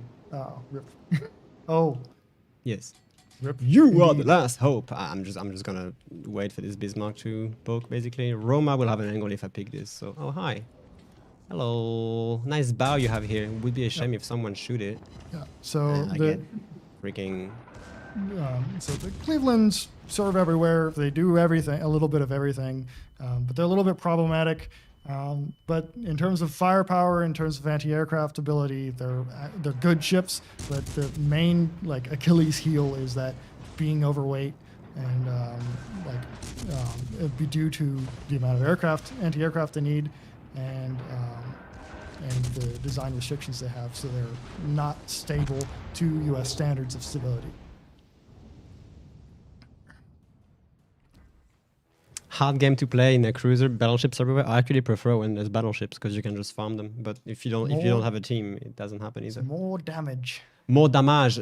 I mean, their lightning dominated us, so. And so the next kind of wartime build ships, wartime production ships that comes up is the Baltimore class, the much beloved Baltimore class. One of the better looking U.S. cruisers from this period. I'm not a fan of the stern designs of U.S. ships from this period because it looks like a transom stern, kind of gives you some of the benefits of a transom stern, which is a flat stern that you see on like Albemarle. It is quite flat indeed, yes. But it's not a true transom stern. Do we have any pictures of Baltimore? Because people know how it looks in game. We do have the pictures of Baltimore. Let me try to figure them out. You also have Baltimore, you have Boston. Boston and Baltimore, they're towards the end of the list. Boston, June 1943, right? Yep. No, okay, I have also Baltimore. So I have this guy and I have this guy. Good. Yep. So that front turret plate actually looks much different. Oh, maybe because there was not the top covers, if you can call them like this. Mm-hmm. When you look at the picture, it's kind of missing this little gun. Oh yeah, the gun bags. Gun bags. There we go. Yeah. That's okay. That's how you call them. But Yep. it is the same turret. After you do a lot of shooting, those tend to come off. Just because it's a lot. It's a lot of violence going on because the guns are going back and forth. So if you're doing a lot of like shore bombardment type stuff, it's not surprising to see these come off or be taken off beforehand. Oh boy, that was weird. Sorry about that. Nope. There's another picture if you want. Yep. That one is Baltimore herself. And so these ships are in a lot better position for the Cleveland class because they do actually increase the size of the ship and the displacement and the weight, so that they can actually take on a lot of the upgrades and especially the crew that comes with these anti-aircraft increases. The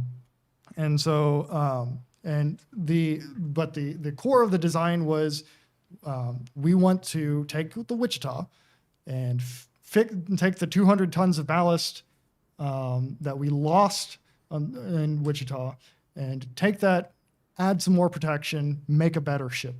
And so what they do is they take the Wichita design and then make it bigger and increase the armor a little bit. And there you go.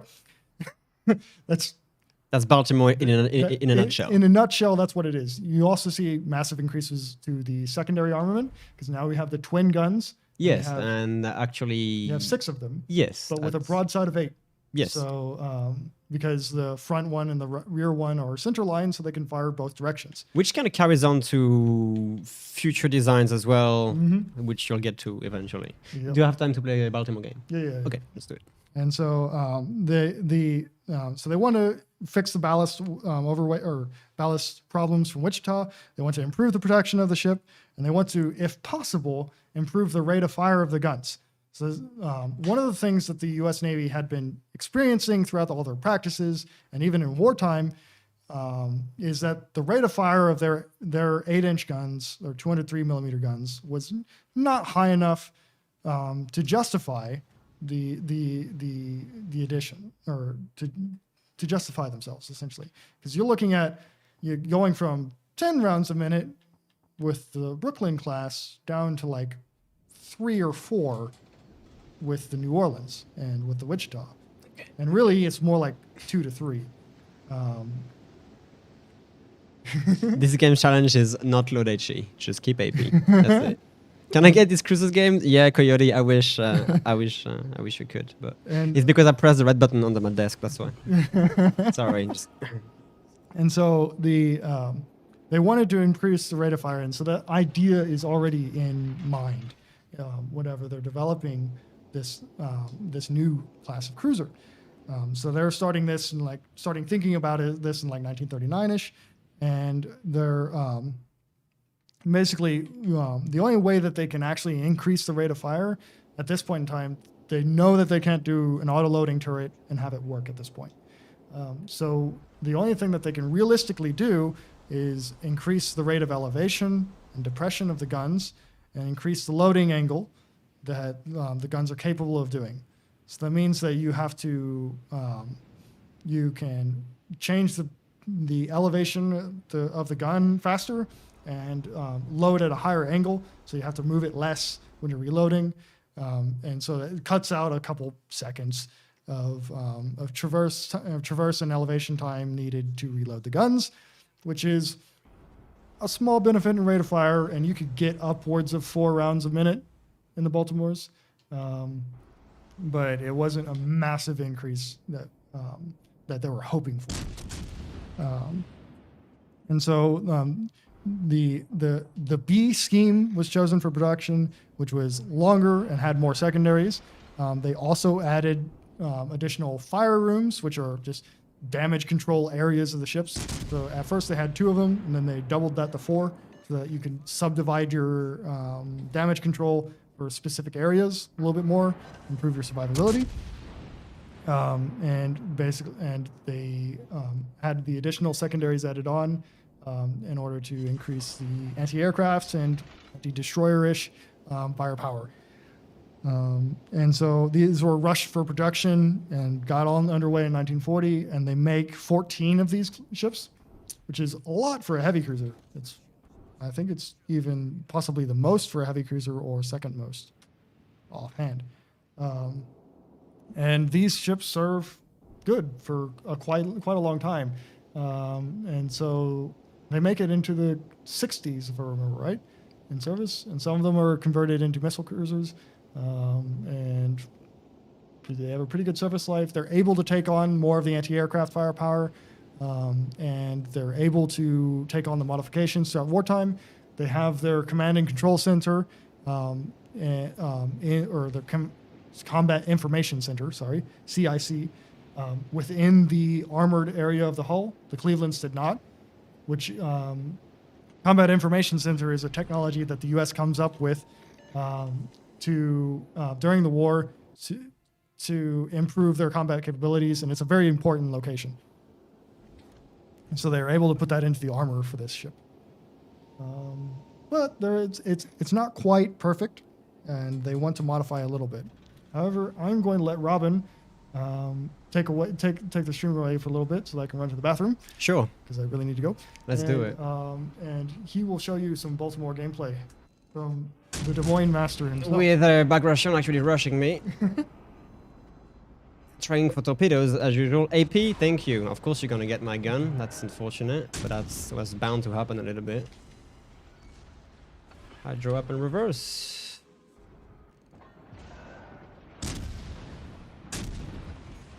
Oh my god, the turret incapacitations.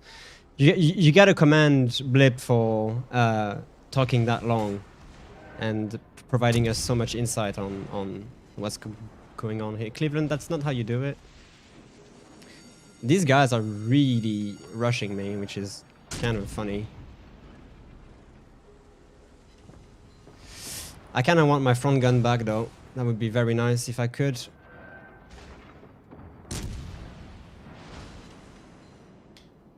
I mean, I can survive double fires. It's not a problem. It's just I just need to start hitting its citadel. It would be nice, right? A broadside Cleveland. Here we go.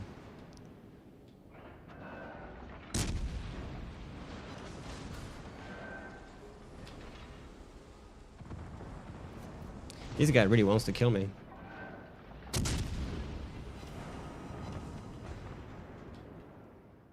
Oh, Chekhov, want to give me a hand?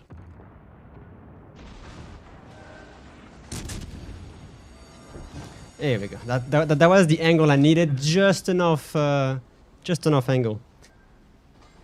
Blip needs a raise. I am always extremely impressed by the ability for him to just memorize so much stuff, and just keep that train of thought going. I beg you, Chekhov, help me here. I really don't want to take on 7 cruisers at the same time. And that was a waste. Sorry about that. I'm gonna get torpedoed here if he doesn't help me. I am back. Sorry about that. So one of the interesting stories with USS Baltimore herself is that, according to North Korea, she was sunk by them during the Korean War, and they still claim it to this day. There was a hesitate to call it a battle, but there was a shootout between a bunch of like torpedo boats and small boats and the Baltimore. Baltimore very much won that fight. Oh my god, the and- guns hit so hard on this thing. Sorry. And basically, the North Korean military authorities naturally claimed that they won the battle, which did not happen because we know what happened to Baltimore. The pain! The pain! Oh, the pain. Sorry, I rarely get salty, but that was a little bit annoying. Just alone versus 3 cruisers who just mindlessly rushed me. Let's move on. Sorry. Yeah. God. And so the Baltimore herself actually has that interesting story. Remember, right, she actually takes a couple other major hits and during her career, but comes through with it. One of them even loses their bow in a storm, continuing the time-honored American tradition of losing your bow. Using your bow. Is there as any American pictures cruiser. of Baltimore bowless? You want to see Baltimore without a bow? We don't have one with us. Oh, So. damn it. Okay. But Who have more it pictures was of during Baltimore? Typhoon, one of the typhoons. I think it was Typhoon Cobra, and I think it was the USS Pittsburgh, or it was one of the P's. I think it was Pittsburgh or Philadelphia. No, it was Pittsburgh. I think USS Pittsburgh lost her bow during the Typhoon Cobra storm. Basically, you're going through the storm, and there's footage of it too. Like there's they're riding through the storm, and then whoops, there goes the bow. It's just gone. and it survives. It makes it back home, but definitely not to worry. We're still sailing half a ship. Wow. But it's continuing that sort of problem with bows that is just continuing through almost all the American cruisers.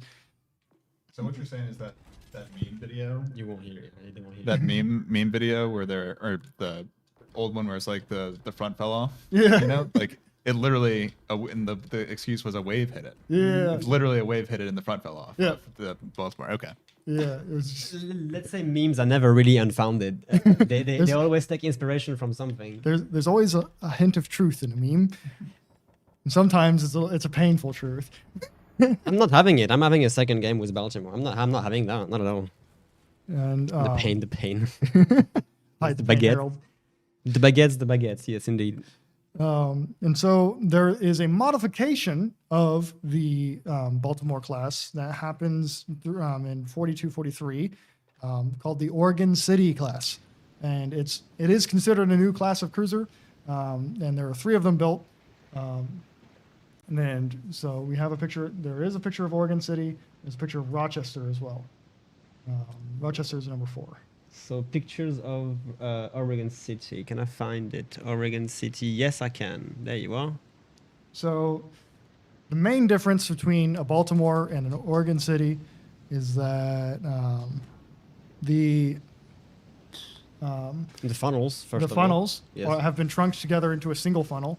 The U.S. Navy had been theorizing about that over time. Basically, single funnels give you better advantages in terms of anti-aircraft fire locations. I think also personally on these cruisers it looks better, which is kind of a heresy because I know I'm always a fan of more funnels. But the Oregon City, in my opinion, is the best looking American heavy cruisers. Modern ones. I still like the Northamptons and the Pensacola's, but these are the best looking of the Baltimore era, in my opinion. They changed a few other things. They increased the subdivision of the ship. They lower the the anti-aircraft batteries a little bit to decrease top weight, and they split the hangar in half. They add a bulkhead in the hangars, which one of the things that they worry about because the hangar has to hold airplanes, and not just one. And so that's a large empty space in the stern of the ship. So the U.S. was worried that in the case of flooding, that space would fill very quickly and really to be a detrimental impact on the ship's stability and with combat damage. So they wanted to add they added a division in the hangar, cutting it in half. And that's really the main change. The anti-aircraft is enhanced a little bit in detail, but that's pretty much the main difference between Oregon City and a Baltimore class cruiser. The Rochester, USS Rochester, is featured on PC, and I believe they just released it this week or today. Not sure, but it releasing was it it was it was on the dev blog, Yeah, yeah. and people had access to it. Yeah, so. it's at least in testing. And it's a very good looking ship. It is, yes. I look forward to it. Do we have a picture of the? Oh, we We do do have a actually. picture of Rochester. It's number 4. Number 4. There's the number.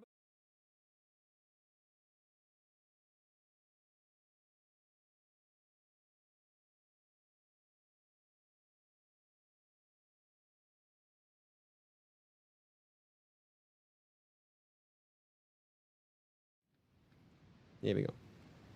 Oh, I'm actually going. Okay, I don't know what I'm doing right now. Did but we? I think we lost sound. Probably. we lost sound. It's fine. It's back because I was on the wrong scene, guys. Okay. The sound should be back. Yes. Sorry. Tikana, just for information, the Stream Deck died on me, which means I cannot use the Stream Deck for the pictures. Yeah. So right now I have to go to studio mode, hide the pictures, hide them back, and then switch back to the scene. So it's taking a bit longer than I like, but it is what it is. Moving on. I digress. There is some indication that the Oregon City herself had some problems, but the Rochester and the third one, which I believe is called Fresno. I'm sorry. Fresno might be a Des Moines class. The sound should be back now, guys, normally. I had the wrong scene. I just explained to Tikana, but I guess you guys didn't hear me. The Stream Deck crashed on me, Kana. So I cannot use the Stream Deck for the pictures. I have to actually manually go into the scenes in studio mode and change it that way. Sound should be fine right now. I'm sorry about that. Nope. Bit of a technical issue. Sorry, Lane. No problem. Your stream. There's some indication that the Oregon City herself had some problems because she was decommissioned like very quickly after the war.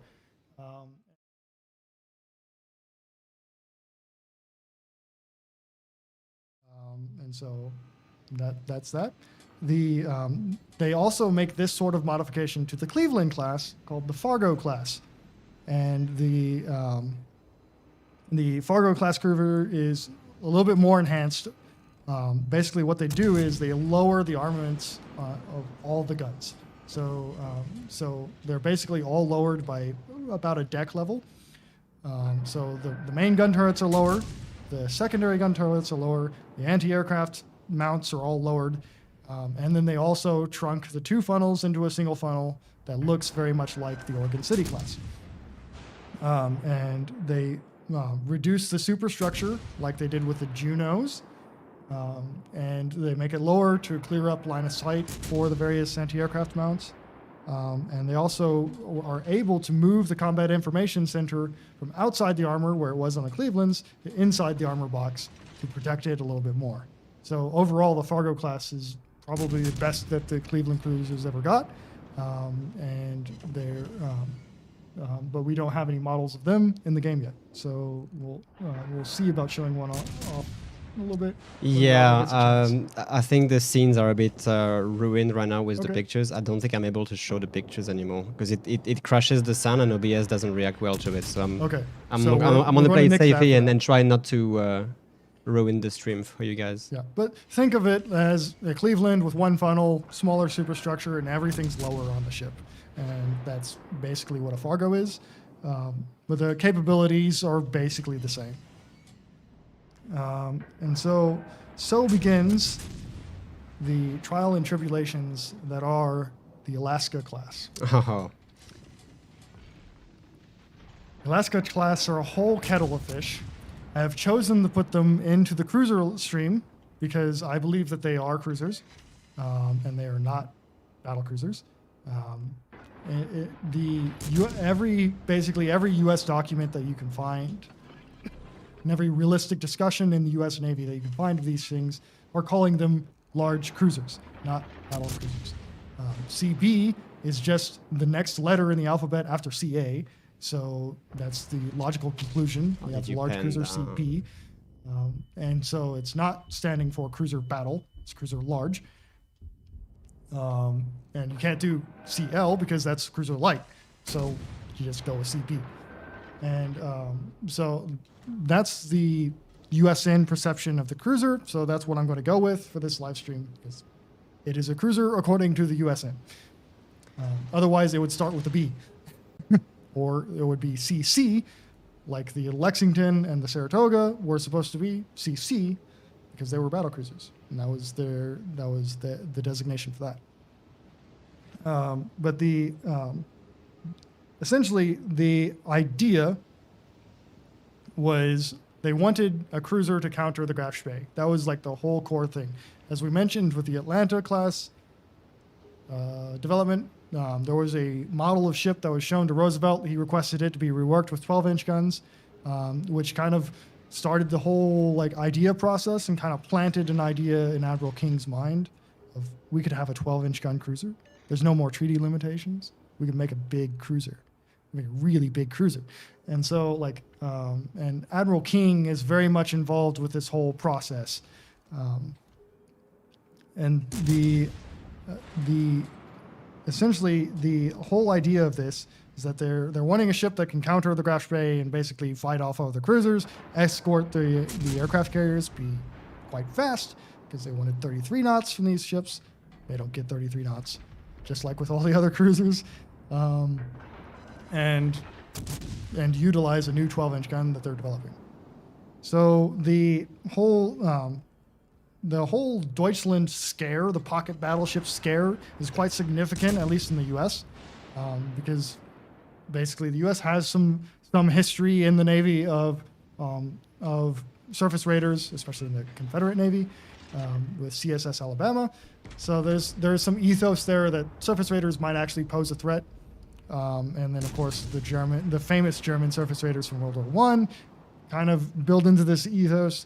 And so there's actually a worry throughout the 1930s that we need something to fight the Graf Spee. There are even proposals to rearm some of the heavy cruisers with twin 10-inch guns, which comes out to be 240-ish millimeter guns. And so there are some proposals to rearm the cruisers with twin 10-inch guns. Whether or not those are realistic or not is really up to debate. Most of it's driven by like newspapers and things like this. But there are some considerations. Capturing our base. And basically the whole process is very much involved with Admiral King, who is the king of the U.S. Navy in World War II. Like he's the boss man. And so what he says goes, and he says these ships will not have battleship torpedo protection, and in order to maximize their capabilities as a cruiser, they're not going to have battleship torpedo protection. They're not going to serve in the battle line under any circumstances, and they are always seen from a doctrinal standpoint as cruisers, not as battle cruisers. And there is no sacrifice in speed for greater protection or firepower to be made. They will have 33 knots. And so and also the fire control system is a Baltimore type fire control system and not battleship type fire control system, which reinforces this whole idea. However, in favor of the battle cruiser argument, the belt armor is extended one deck higher than what it would be on an American cruiser. Normally, American cruisers have 2 decks of armor protection. Alaska has 3 decks worth, which is much more U.S. battleship style than it is U.S. cruiser style. However, Alaska only has a single rudder. All U.S.N. battleships of this era have 2 rudders. Quite famous, like you can see them; they're massive rudders. In the like pictures of Iowa when they're in dry dock. And also the naming convention of these ships does not follow battleship convention. Yes, today Alaska is a state, but in the 1940s, Alaska is a territory, U.S. territory. Alaska's sister ship is USS Guam. There was also USS Hawaii, USS Puerto Rico planned, and a couple other places. I think there was Samoa planned. But at this time, Hawaii and Alaska are territories, not states. So it's just kind of this in between a battleship and a cruiser, designed theory. Word also comes along that Japan might be building a super cruiser. What this turns out to be is the design that is the Azuma class cruisers, what we call the Azuma, but they were never built. And there was also rumors that those ships were supposed to be armed with 14-inch guns, so they wanted a little bit of extra protection against that as well. So you see that the Alaskas get an angled 10.1-inch belt, which is like 200 or 240 millimeters, basically. And but the reality is that the ship's speeds, the Alaska class speed, is lower than hoped. They really make only 32 knots instead of 33. Still good enough, but not as much as they were hoping. But the turning circle, surprisingly enough, was much better than they expected. All their model testing that they did for the Alaska class indicated that they were going to end up with a basically 1,100 yard turning circle, which was on par with the Saratoga, which is not known for being a nimble ship with a good turning circle. But in reality, in service, they managed 800 yards, which isn't too bad.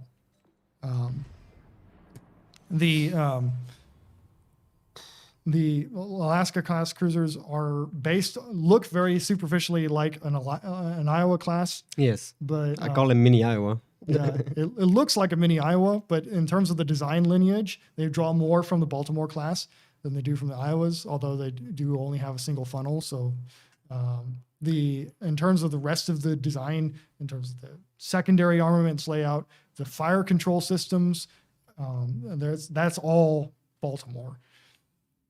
One of the prospective captains for the Alaska herself said, end quote, she was the finest example in shipbuilding art. Shipbuilding, I mean, you have to admit that the ship actually has gorgeous lines. Yeah. It's very aggressive as well. That basically double plane catapult in between the funnel. Yeah. There's not that many ships who actually have that kind of design, at least. So. And this comes from basically that double plane center line catapult launcher comes from before wartime experience. Because wartime experience comes around, they find that having a centerline aircraft centerline is not a good idea because it's very flammable. If you have a fire in the center of your ship, you have divided your ship in half because you can't get from one side to the other. I see. Oh, I see. Right. They find that out at Guadalcanal and a few other battles. So they decide to just put two in case. Or put them on the stern. Put them on the oh. That's why the Baltimores have them on the stern. The Clevelands have them on the stern. It's all wartime experience. So basically, well, not all of it, but it's a lot of wartime experience. Basically, like if they catch on fire in the middle of the ship, we're screwed. And they moves them towards the rear of the ship and basically every other following class except the Alaskas. And so the guns on the Alaska class are a 12-inch 50 caliber gun. But this should not be confused with Wyoming's 12-inch 50 caliber gun, for this is a new model that is very, very powerful. And this, in terms of raw gun power, is probably the most powerful U.S. gun ever built and put into service on a ship. So there is this statement out there that these guns are more powerful than the equivalent 14-inch gun of American Dreadnought. Yes and no. In terms of penetration power, these are more powerful than a 14-inch 45 caliber gun on an American Dreadnought. In terms of explosive power and damage, they're not as powerful. And they rival in terms of penetration power and sometimes pass them the 14-inch 50 caliber gun, which you see on like New Mexico and on California. So it's yes and no. There's an argument to be made that they're more powerful in some situations, but for a 12-inch gun, they're monstrously powerful, and they're quite effective. But the problem is that the U.S. has trouble figuring out what they want these ships to do. because by the time they enter service, there really aren't any Japanese cruisers out and about anymore. And there's not really any targets for them to shoot at other than shore bombardment targets. So they kind of just stick around with carriers because they're pretty fast, and also just kind of shoot at random shore targets on occasion. So yeah, I'm going to stop here for a little bit for some questions before we go on to some further things. So does anybody have any questions about the Alaskas, Baltimores, other ships? Send them in. All questions about anything. Yeah. To be fair, I'm just going to try to focus and get a good game because the last few games were a little bit meh. This aroma will prove to be a perfect target. So the anti-aircraft gun on the Probably nose ram me, but was put there because the nose has basically the best firing position for an anti-aircraft gun.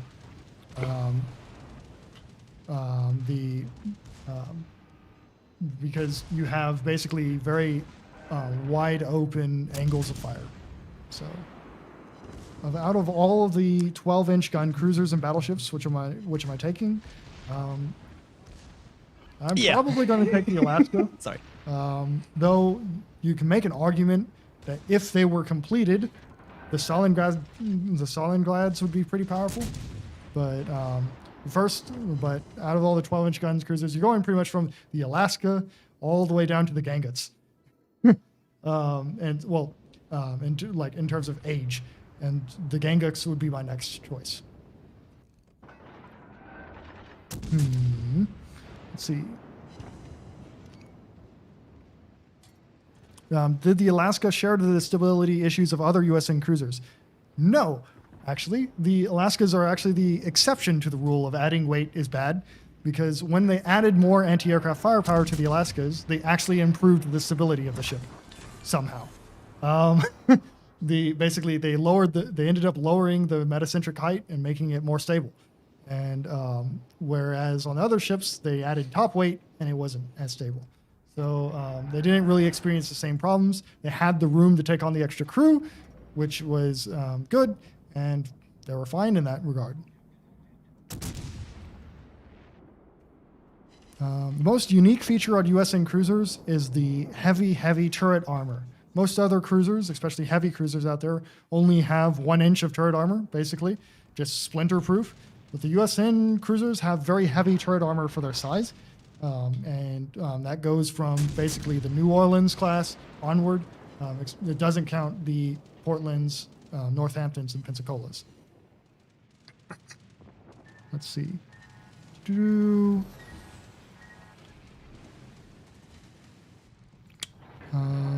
What is the metacentric height is the location in which the point of the ship moves around. So it's basically a point in the height and the center, usually it should be in the center line of the ship. It doesn't have to be, should be. It isn't on the Nimitz class, which is a problem.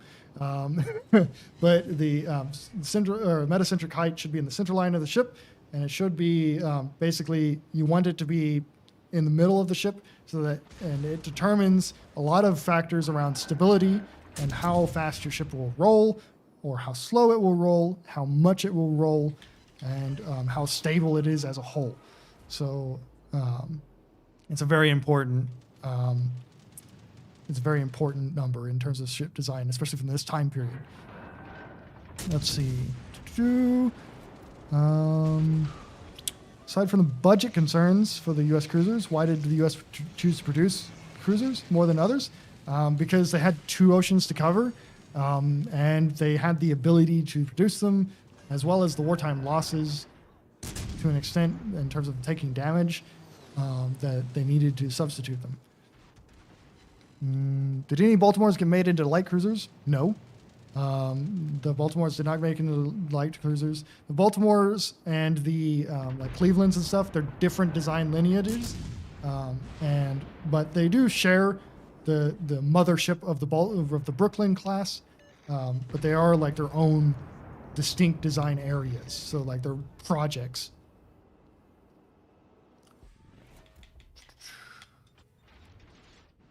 Did the 4-turret Alaska design exist? Yes, it did.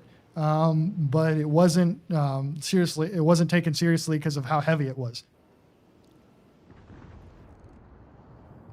My favorite USN cruiser, aesthetically speaking, I'm going to have to go with the Northampton class cruisers. But in terms of service, in terms of service, I have to go with the USS Helena. Or Helena. Let's see. Yeah. Was there any cruiser designs larger than the Alaska? Not as far as I'm aware.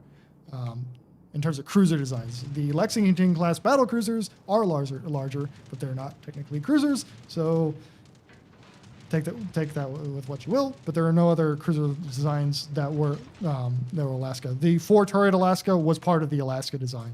So were there more Alaska class ships? There were 2 of them built, 1 of them mostly built. So you have Alaska, you have Guam, and then you have Hawaii.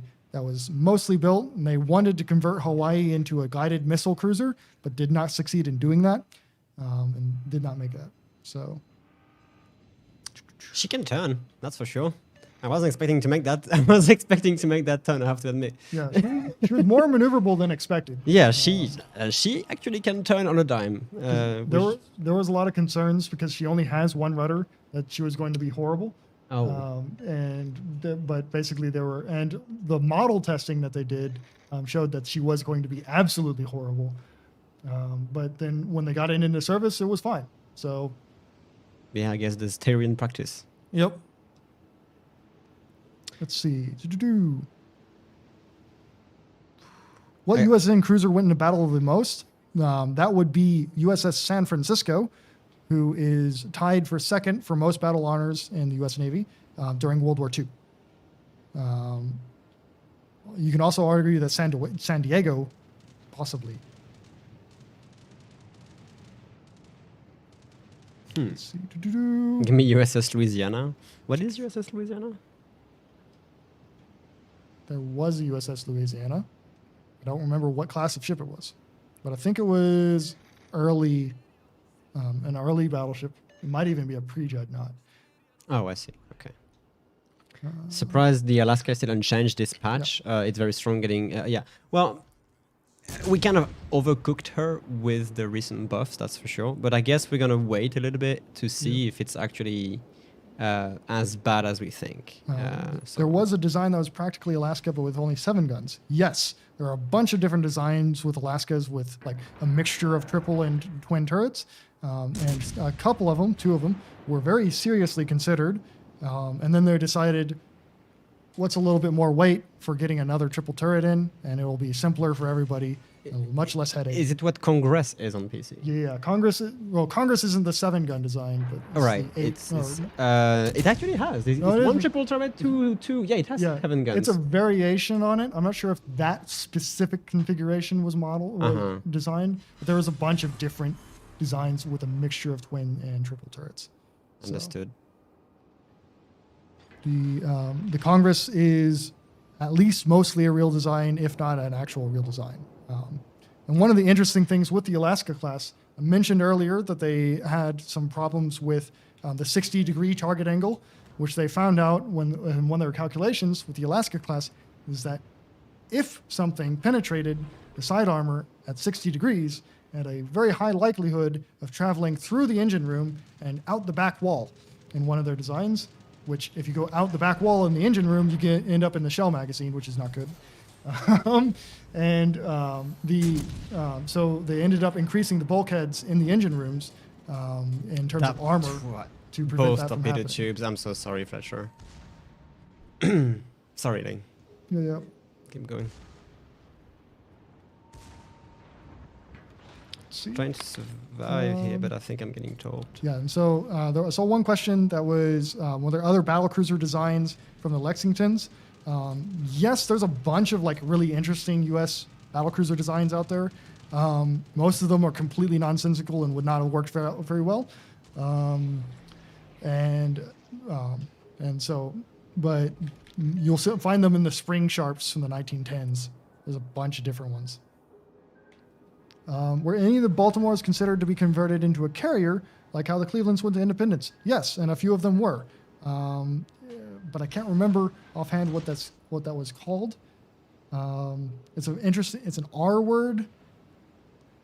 It's a very interesting name, but I can't remember what they're called. There were a few Baltimores converted, if I remember correctly. So,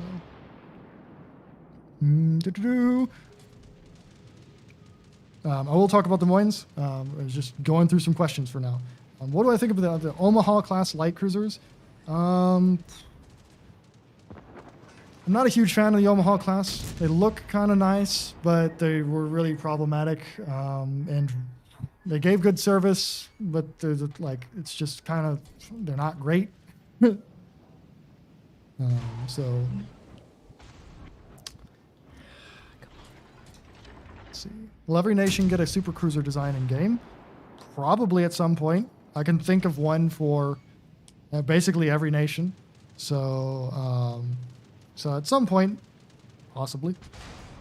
Des Moines win. Not this year, according to the Dev Q&A. So the Anchorage is one of the side designs for the Des Moines class, and I believe the Baltimore class. But I think I'll wait for Robin to finish up before we go on to the Worcester class next. So let's see what other questions we have here. Is Buffalo or Seattle an actual cruiser? So those are cruiser designs that were come up during the 1940s. They were not built though. So there were Right to him. There were some designs for 6-inch triple gun dual purpose turrets like the Seattle has, but they decided not to go with it. There were also there were some 4 turret designs that Buffalo represents. Do we And Anchorage. have pictures See? of Worcester? We sure do. Yeah, we do have pictures of Worcester. So There we go. this one is Worcester in the 1950s. Let me tell you in a second. But basically, there were 2 Worcester class. 1940, May 1952. Okay, yeah, there were 2 Worcester class ships built, the Worcester and the Roanoke, and they were the whole point of the Worcester class cruiser is to be a gun platform for the 6-inch 47 dual purpose auto loading gun. Can you say that again? The 6-inch 47 dual purpose auto loading gun. Gotcha. So the whole point of this ship is just to be a platform for these things to shoot things. So originally, the whole concept was we want 6-inch dual-purpose guns so that we can shoot down heavy bomber formations, because those are going to clearly be a major problem in naval combat, because we've built these great B-17s, and they can carry a lot of bombs, and they can hit ships with them. Except they can. And so there's this whole period where they're like, wait a minute, heavy bombers don't actually work in naval combat, so what's the point? And then they got really scared when the Germans pulled out guided missiles, not really, but guided bombs, and they got really scared about those and decided that the 5-inch gun as a dual-purpose gun was not going to be enough to stop guided missiles. And so the idea was a 6-inch gun would be big enough. Okay. To shoot down Fritz X's and HS-129s. If you can actually hit it. Yeah. If you can hit it, it'll blow it up. With ballistic weaponry. Yeah. Conventional ballistic weaponry. So yeah, okay. the original Worcester design is basically an anti-heavy bomber, and then later it's an anti ship missile thing. And they started from the ground up with the gun design. And there's some indication that they worked with the British in the gun design, because the British have the Tiger class that comes out with the dual-purpose auto-loading guns, and they look very similar. So there's some rumor that we worked with them on it, but there's no good indication that, as far as I am aware, there was a bunch of collaboration. So at least there's an idea, and the first was going to be no belt armor and like 6 or 7 inches of deck armor. Just basically, the only targets you're going to face are planes. That's it. Yeah. Those planes, bombs, anything like that, or missiles coming in from above, we're going to be protected against those. And so we're going to have battleship levels of deck armor and no belt armor. That sounds like a nightmare for seaworthiness. Yeah, and so we beat the British to the punch in that one because the British end up designing battleships with like 12 inches of deck armor. 12 inches, which after the war. is like 305 millimeters. 5 millimeters. Oh. Like it's like absurd levels of deck armor with no belt armor. So the original Worcester designs was this. They found out that they can't actually do that because that would weigh a ton, many tons, many hundreds of tons, many thousands of tons. And so they reworked as the armor design to be fairly conventional and very similar to a Cleveland. And so basically the whole thing is that this is the largest light cruiser ever built. It's a 15,000 ton-ish light cruiser that's basically the size of a Baltimore, but with more DACA. Definitely more DACA. Yeah, it's all about the DACA. And here you can see the Juno inspiration Yeah. design with the The turret layout is yes. basically identical to the Juno class. even the superstructure. Let me try because I saw a picture. Juno, where were It's you? the second out of 4 Juno pictures. Second out of 4 Juno. Yes, that one exactly. So if you look at the superstructure, It's very similar. it's very similar, yes. So let me just disable it again, and you guys will...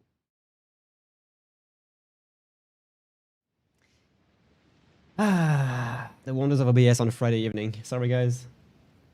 Let me actually fix it again. Disable studio mode. There we go. Yeah, the superstructure is quite the same, which I enjoy a lot. And so they share similar design lineages with the Juno and as with the Baltimore.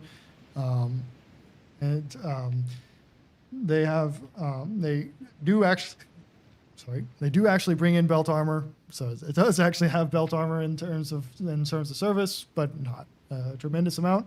And another thing is that this is really the first cruiser design where they're not skimping on anything. They're not cutting things short, like cutting things light and reinforcing things because they're no longer bound by treaties when they're designing the ship during the war.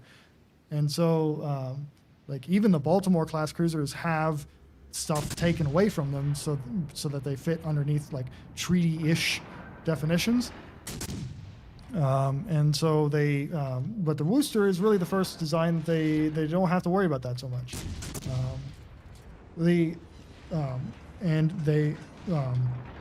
One of the interesting things is that they don't actually have a fire control system for surface targets. It's just an anti-aircraft fire control, and which is kind of concerning. But it does end up giving us some good service during the Korean War, providing shore bombardment support. Somehow they figured out a way, I guess, to calculate the ranges either manually or with the Mark 37 fire control system. And it was split up. There was also not really a central fire control system either, and it was split off forward and aft, like with the Atlanta class. Do I think the Worcester would have been effective against kamikaze attacks if she participated in World War II? Yeah, she would have been pretty effective. She has the upgraded medium anti-aircraft guns, the 3-inch anti-aircraft gun, which is more effective than a Bofors. So at least those would have been better. There is some indication that the 6-inch autoloading gun was not as reliable as hoped. Though there's also indication that they managed to fix that before they went into combat in the Korean War. And they were reliable, at least for the most part, during the Korean War. So they had some problems with the gun turrets. Yeah, the Worcester is still technically in service today. They've scrapped her. I saw that one coming. I saw that one coming, and you guys did as well. But they did scrap these ships. But Worcester and Roanoke and a bunch of other American warships had their armor brought into a particle collider that is the Fermilab particle collider, which I think is in Illinois, I want to say. And so the Fermilab particle collider uses a bunch of armor from a bunch of World War II American ships. And so a lot of these ships are still technically in service and have contributed to science in being armor protection or crew protection, really, for particle collider scientists. Yep. And so, while not in a combat role or any sort of sailing role, it's still basically in service. A bunch of the, I think some of the Baltimores, some of the Essex class carriers also went to Fermilab. So it's not just the Worcester. And last but certainly not least, in terms of the The entire team is here. suddenly, the whole team appeared. At least I didn't get ruined by this. Alaska again. If you want to change the language in the game, you have to change your console's language setting. At this time, we only support 7 different languages, which is English, French, German, Japanese, Russian, Portuguese, Brazilian Portuguese, and Mexican Spanish. So if you want Portuguese or Spanish, you have to make it Brazilian Portuguese or Mexican Spanish to get it.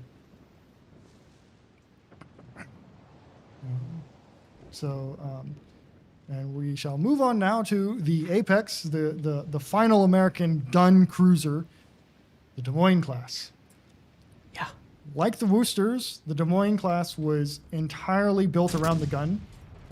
Basically, they were like, we have 8-inch auto-loading guns. We have a turret design for it. We have a twin turret design for it. We have a triple turret design for it. And we want to build a ship that will use these guns effectively. They had finally solved their rate of fire problems with 8-inch guns for good. And so they wanted to, the idea was that they were going to... These guys. Come on. Would you just... Grab Yeah. some water real quick. Bit salty for the games. I think I'm getting tired because it's been a long day. So I think I'm just gonna revert to pictures and cut the gameplay for now. I'm We're almost tired and a bit overwhelmed right now. So let's move on. We're almost there. So during the Guadalcanal campaign, they found that heavy cruisers are incredibly important in combat, despite their rate of fire problems. Sorry, I keep messing up, guys. I'm actually very tired for some reason. Don't worry about No. pictures. I just want to get. Here we go. So Des Moines. There you are. Here we go. Boom. There we go. Done. And I'm not touching anything Okay. anymore. I'll So- take a break. I'll leave. Father Monday with you for a minute. And Should I take over? but basically, Guadalcanal campaign, they found out that heavy cruisers are very important, despite their rate of fire problems. They have a lot of success with heavy cruisers. Basically, they more or less sink one of the Japanese battleships, the Hiei, with heavy cruisers, with some help, a lot of help. But at close range, the heavy cruisers could damage battleships, and could do a surprising amount of damage. But also, they just had more range than a 6-inch cruiser, and that was valuable to the U.S. Navy. And so they wanted a more powerful, higher rate of fire 8-inch gun. So throughout the war, they developed an auto-loading version and developed a turret for it.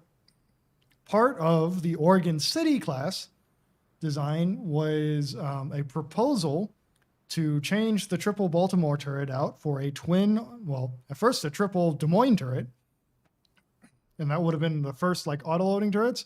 They found that they couldn't actually fit the triple auto-loading turret into the Oregon City class. It wasn't big enough. And so they also came up with a twin gun design of auto-loading 8-inch gun, which they found that they could probably fit it in an Oregon City class, but they would have to make it work. But they never got farther than that proposal. So joined here by Pepe, the frog. And so the change of turrets is no small thing from Baltimore to Des Moines. And because on the surface, it just looks like they have about the same armor. It's just 9 8-inch guns, but the change in weight is very significant to add all this auto-loading system in and a bunch of new different supporting systems to make it all work. And it changes. The addition of these, or the change from the Baltimore turret to the auto-loading turret weighs about 1,227 tons of difference. Heavier. In total or per turret? In total, Oh, for in all total. 3 Okay, turrets. I see. So, but when you're talking about a cruiser that's like 13,000 tons, that's a very significant amount of weight. And so they have to basically make a bigger Des Moines, bigger Baltimore, in order to fit these turrets in and actually have proper stability and all this sorts of stuff. But it actually works. And these 8-inch guns are insane. They have in service, they have a 6.5-ish second reload time, a reliable 6.5 second reload time for these 8-inch guns, and they serve for a long time. You have Des Moines, you have Salem, and the Newport News were built. Newport News ends up serving as Second Fleet flagship for the U.S. Navy until 1975, I want to say. And basically was in continuous service for 25 and a half years. A long time. And these ships have a very good service life with several generations of U.S. sailors on them. And they work. They're just good cruisers. And they're the peak of American cruiser design. That there was like I've seen a few discussions on what if these cruisers would have arrived in or would have been ready in like the 1938, 39 and would have actually participated in World War II as active units. Yep. What would have been the course of the war with the amount of firepower these ships could dish out. Could have made a big difference in engagements, I guess. Yep. I'm going to reply to this guy. If you want your location and language in Portuguese, you have to set it to Brazilian Portuguese. Yes. European Portuguese will not work. Yes. It's Brazilian Portuguese, and for Spanish, it's Mexican Spanish. Yep. So that's the specifics but as well. The Des Moines class served for a long time, and they they remain in mothballs until 1991. So they remain available, kind of. For a long time, and they basically USS Des Moines and USS Newport News get scrapped in the early 2000s. Sorry, that's Salem right here. That's not this Des is Salem, Moines. and Salem is still around, and is the only surviving heavy cruiser in the world, and is available to see in Salem, Massachusetts. Please, if you're in that area, go and see Salem. It's a good-looking ship, very good service career. I would love to see a Des Moines class or Salem class. It's Des Moines class, correct? Yes. It is a Des Moines class. In real life, that would be an accomplishment. Yeah, the USS Salem as a museum does not get as much visitors as a bunch of the other ships in that area do. So please go and visit them and see them, because it's an awesome thing to have. It's the only heavy cruiser left in the world. So go see them if you're in the area. I've said this in previous Ships of the Line streams regarding preserved museum ships like this. When it comes to the US, they have this privilege of having the ability to keep all these ships who are have been in service around 50 years ago and were built around 70 years ago, and all this kind of stuff, where they are still in mint condition. When you go and see them, it is a warship. When you look, for example, at some of the Iowa class like the Missouri, if you would put a bit of effort, you could actually put that ship back in combat state. It'd be a lot of effort, but Okay, maybe it'd not be a lot of engines and money, but whatnot. Yeah. you could, in theory, you could do it if you really, really, really wanted to. Yes. how about cruisers like Salem? If they actually made the turret ready again, would they actually be able to fire like live ammunition? As far as I know, no. Though with enough motivation, Yeah. you could probably get a lot of these ships to do things. Maybe not completely sail out on their own and do a bunch of other stuff, but with a lot of motivation, you could get them working-ish.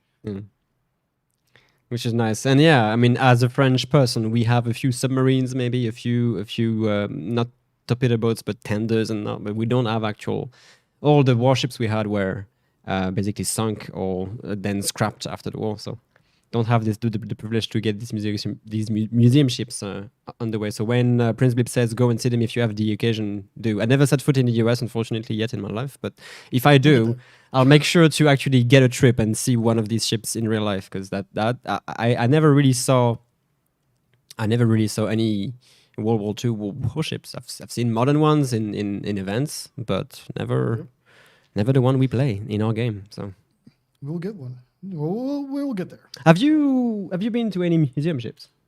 Let's see. I went to Pearl Harbor. They have some ships there. I know they had like a submarine that we went on that was cool. Was the Missouri's there too? Oh yeah, the Missouri for sure. Then, Yeah. but no, I'm gonna live close to in Norfolk, Virginia. There's a ship there, battleship. I think maybe the New Jersey or Wisconsin. No, Wisconsin's there. Wisconsin's in Norfolk. Yeah. Yeah, so that's closer to where I am, so I could probably get down there.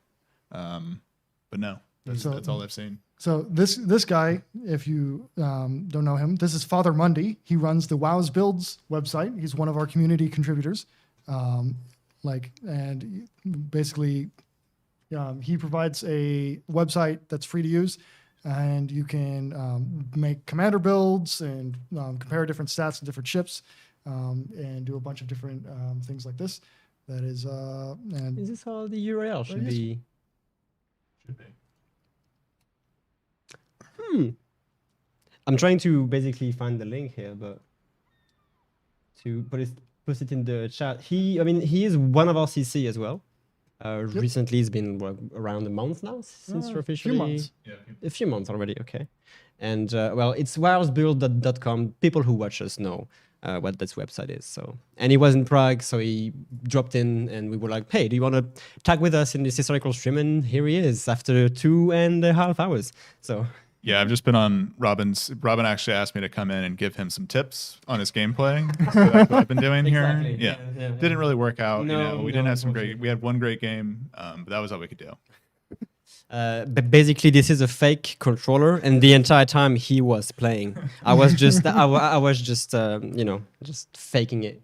But yeah, what I will do is I will leave the outro to. Sorry, Yep, you, we're good. That's everything good. I have. So, If you have any questions for Mr. Princeblip here about anything regarding historical stuff, I mean, we covered from the Brooklyn class all the way up to Alaska, finishing up by Des Moines, going through Portland's and Cleveland's and Boise. So that's a lot of ships. Also, if you check on our YouTube, you can also find the first part of the historical stream, which features Drakenifel. Yep. And so that is at the beginning of the yeah. anniversary live stream. That was about a month ago. Or no, that was in August. Yeah, right. We combined that. The beginning of the anniversary stream for the first couple hours. And so where we go through the origins of American cruisers through up to, well, we go through all of them, but we really speed run the end. So Yeah, because there is so much to cover. So I will essentially say my farewell. Thank you guys for being here tonight. I hope it was entertaining enough. I always have to commend Princeblip for the amount of preparation he does for this stream. He works next to me, and I see him preparing the pictures, preparing all the notes he has, his magnificent leather book, which is filled with informations that he just go through. He just goes through a lot of effort to bring you guys these streams, and I really hope that you appreciate it. I surely do. I appreciate helping him setting these streams up. Regarding any announcement, I think we've done everything for anything that is unrelated to these historical streams. We announced the patch notes are out already, Halloween events are out already. We will have a German-specific stream this Sunday featuring Christian Kanner, your favorite tea canner. And it will be in German. It will be in German, yes. So And we'll have as well our update stream on October 8th. So look forward to this. That is where basically we'll be back live and hang out with you guys. It should also be noted in the patch notes, we gave a time frame for the maintenance, but we've had to extend that time frame by a couple hours. So Monday maintenance will be a little bit longer than expected. So yeah. Anything you want to say, Mr. Fathom Handy? No. Okay, well, Good. I Thanks for think having we me. go. So, well, thank you for being here. It was cool of you to participate in the stream. So, guys, have a fantastic one. I'll switch to Princeblip for the final words. Take it easy. Bye-bye. thanks for coming, everybody, and thanks for listening. I know it took a little bit of time for us to prepare this stream compared to, or rather, a long time between these two streams. The next stream will have an even longer period in between because I'll be traveling throughout late October and early November. But when I'm back, we will put together a stream pretty quickly, and it will be probably a bit of a special topic. So look forward to that for the next one. Can we have any hints for the special topic? It has something to do with the British. So we will have more British. So, and that's all I have for tonight. So thanks for coming and have a good one.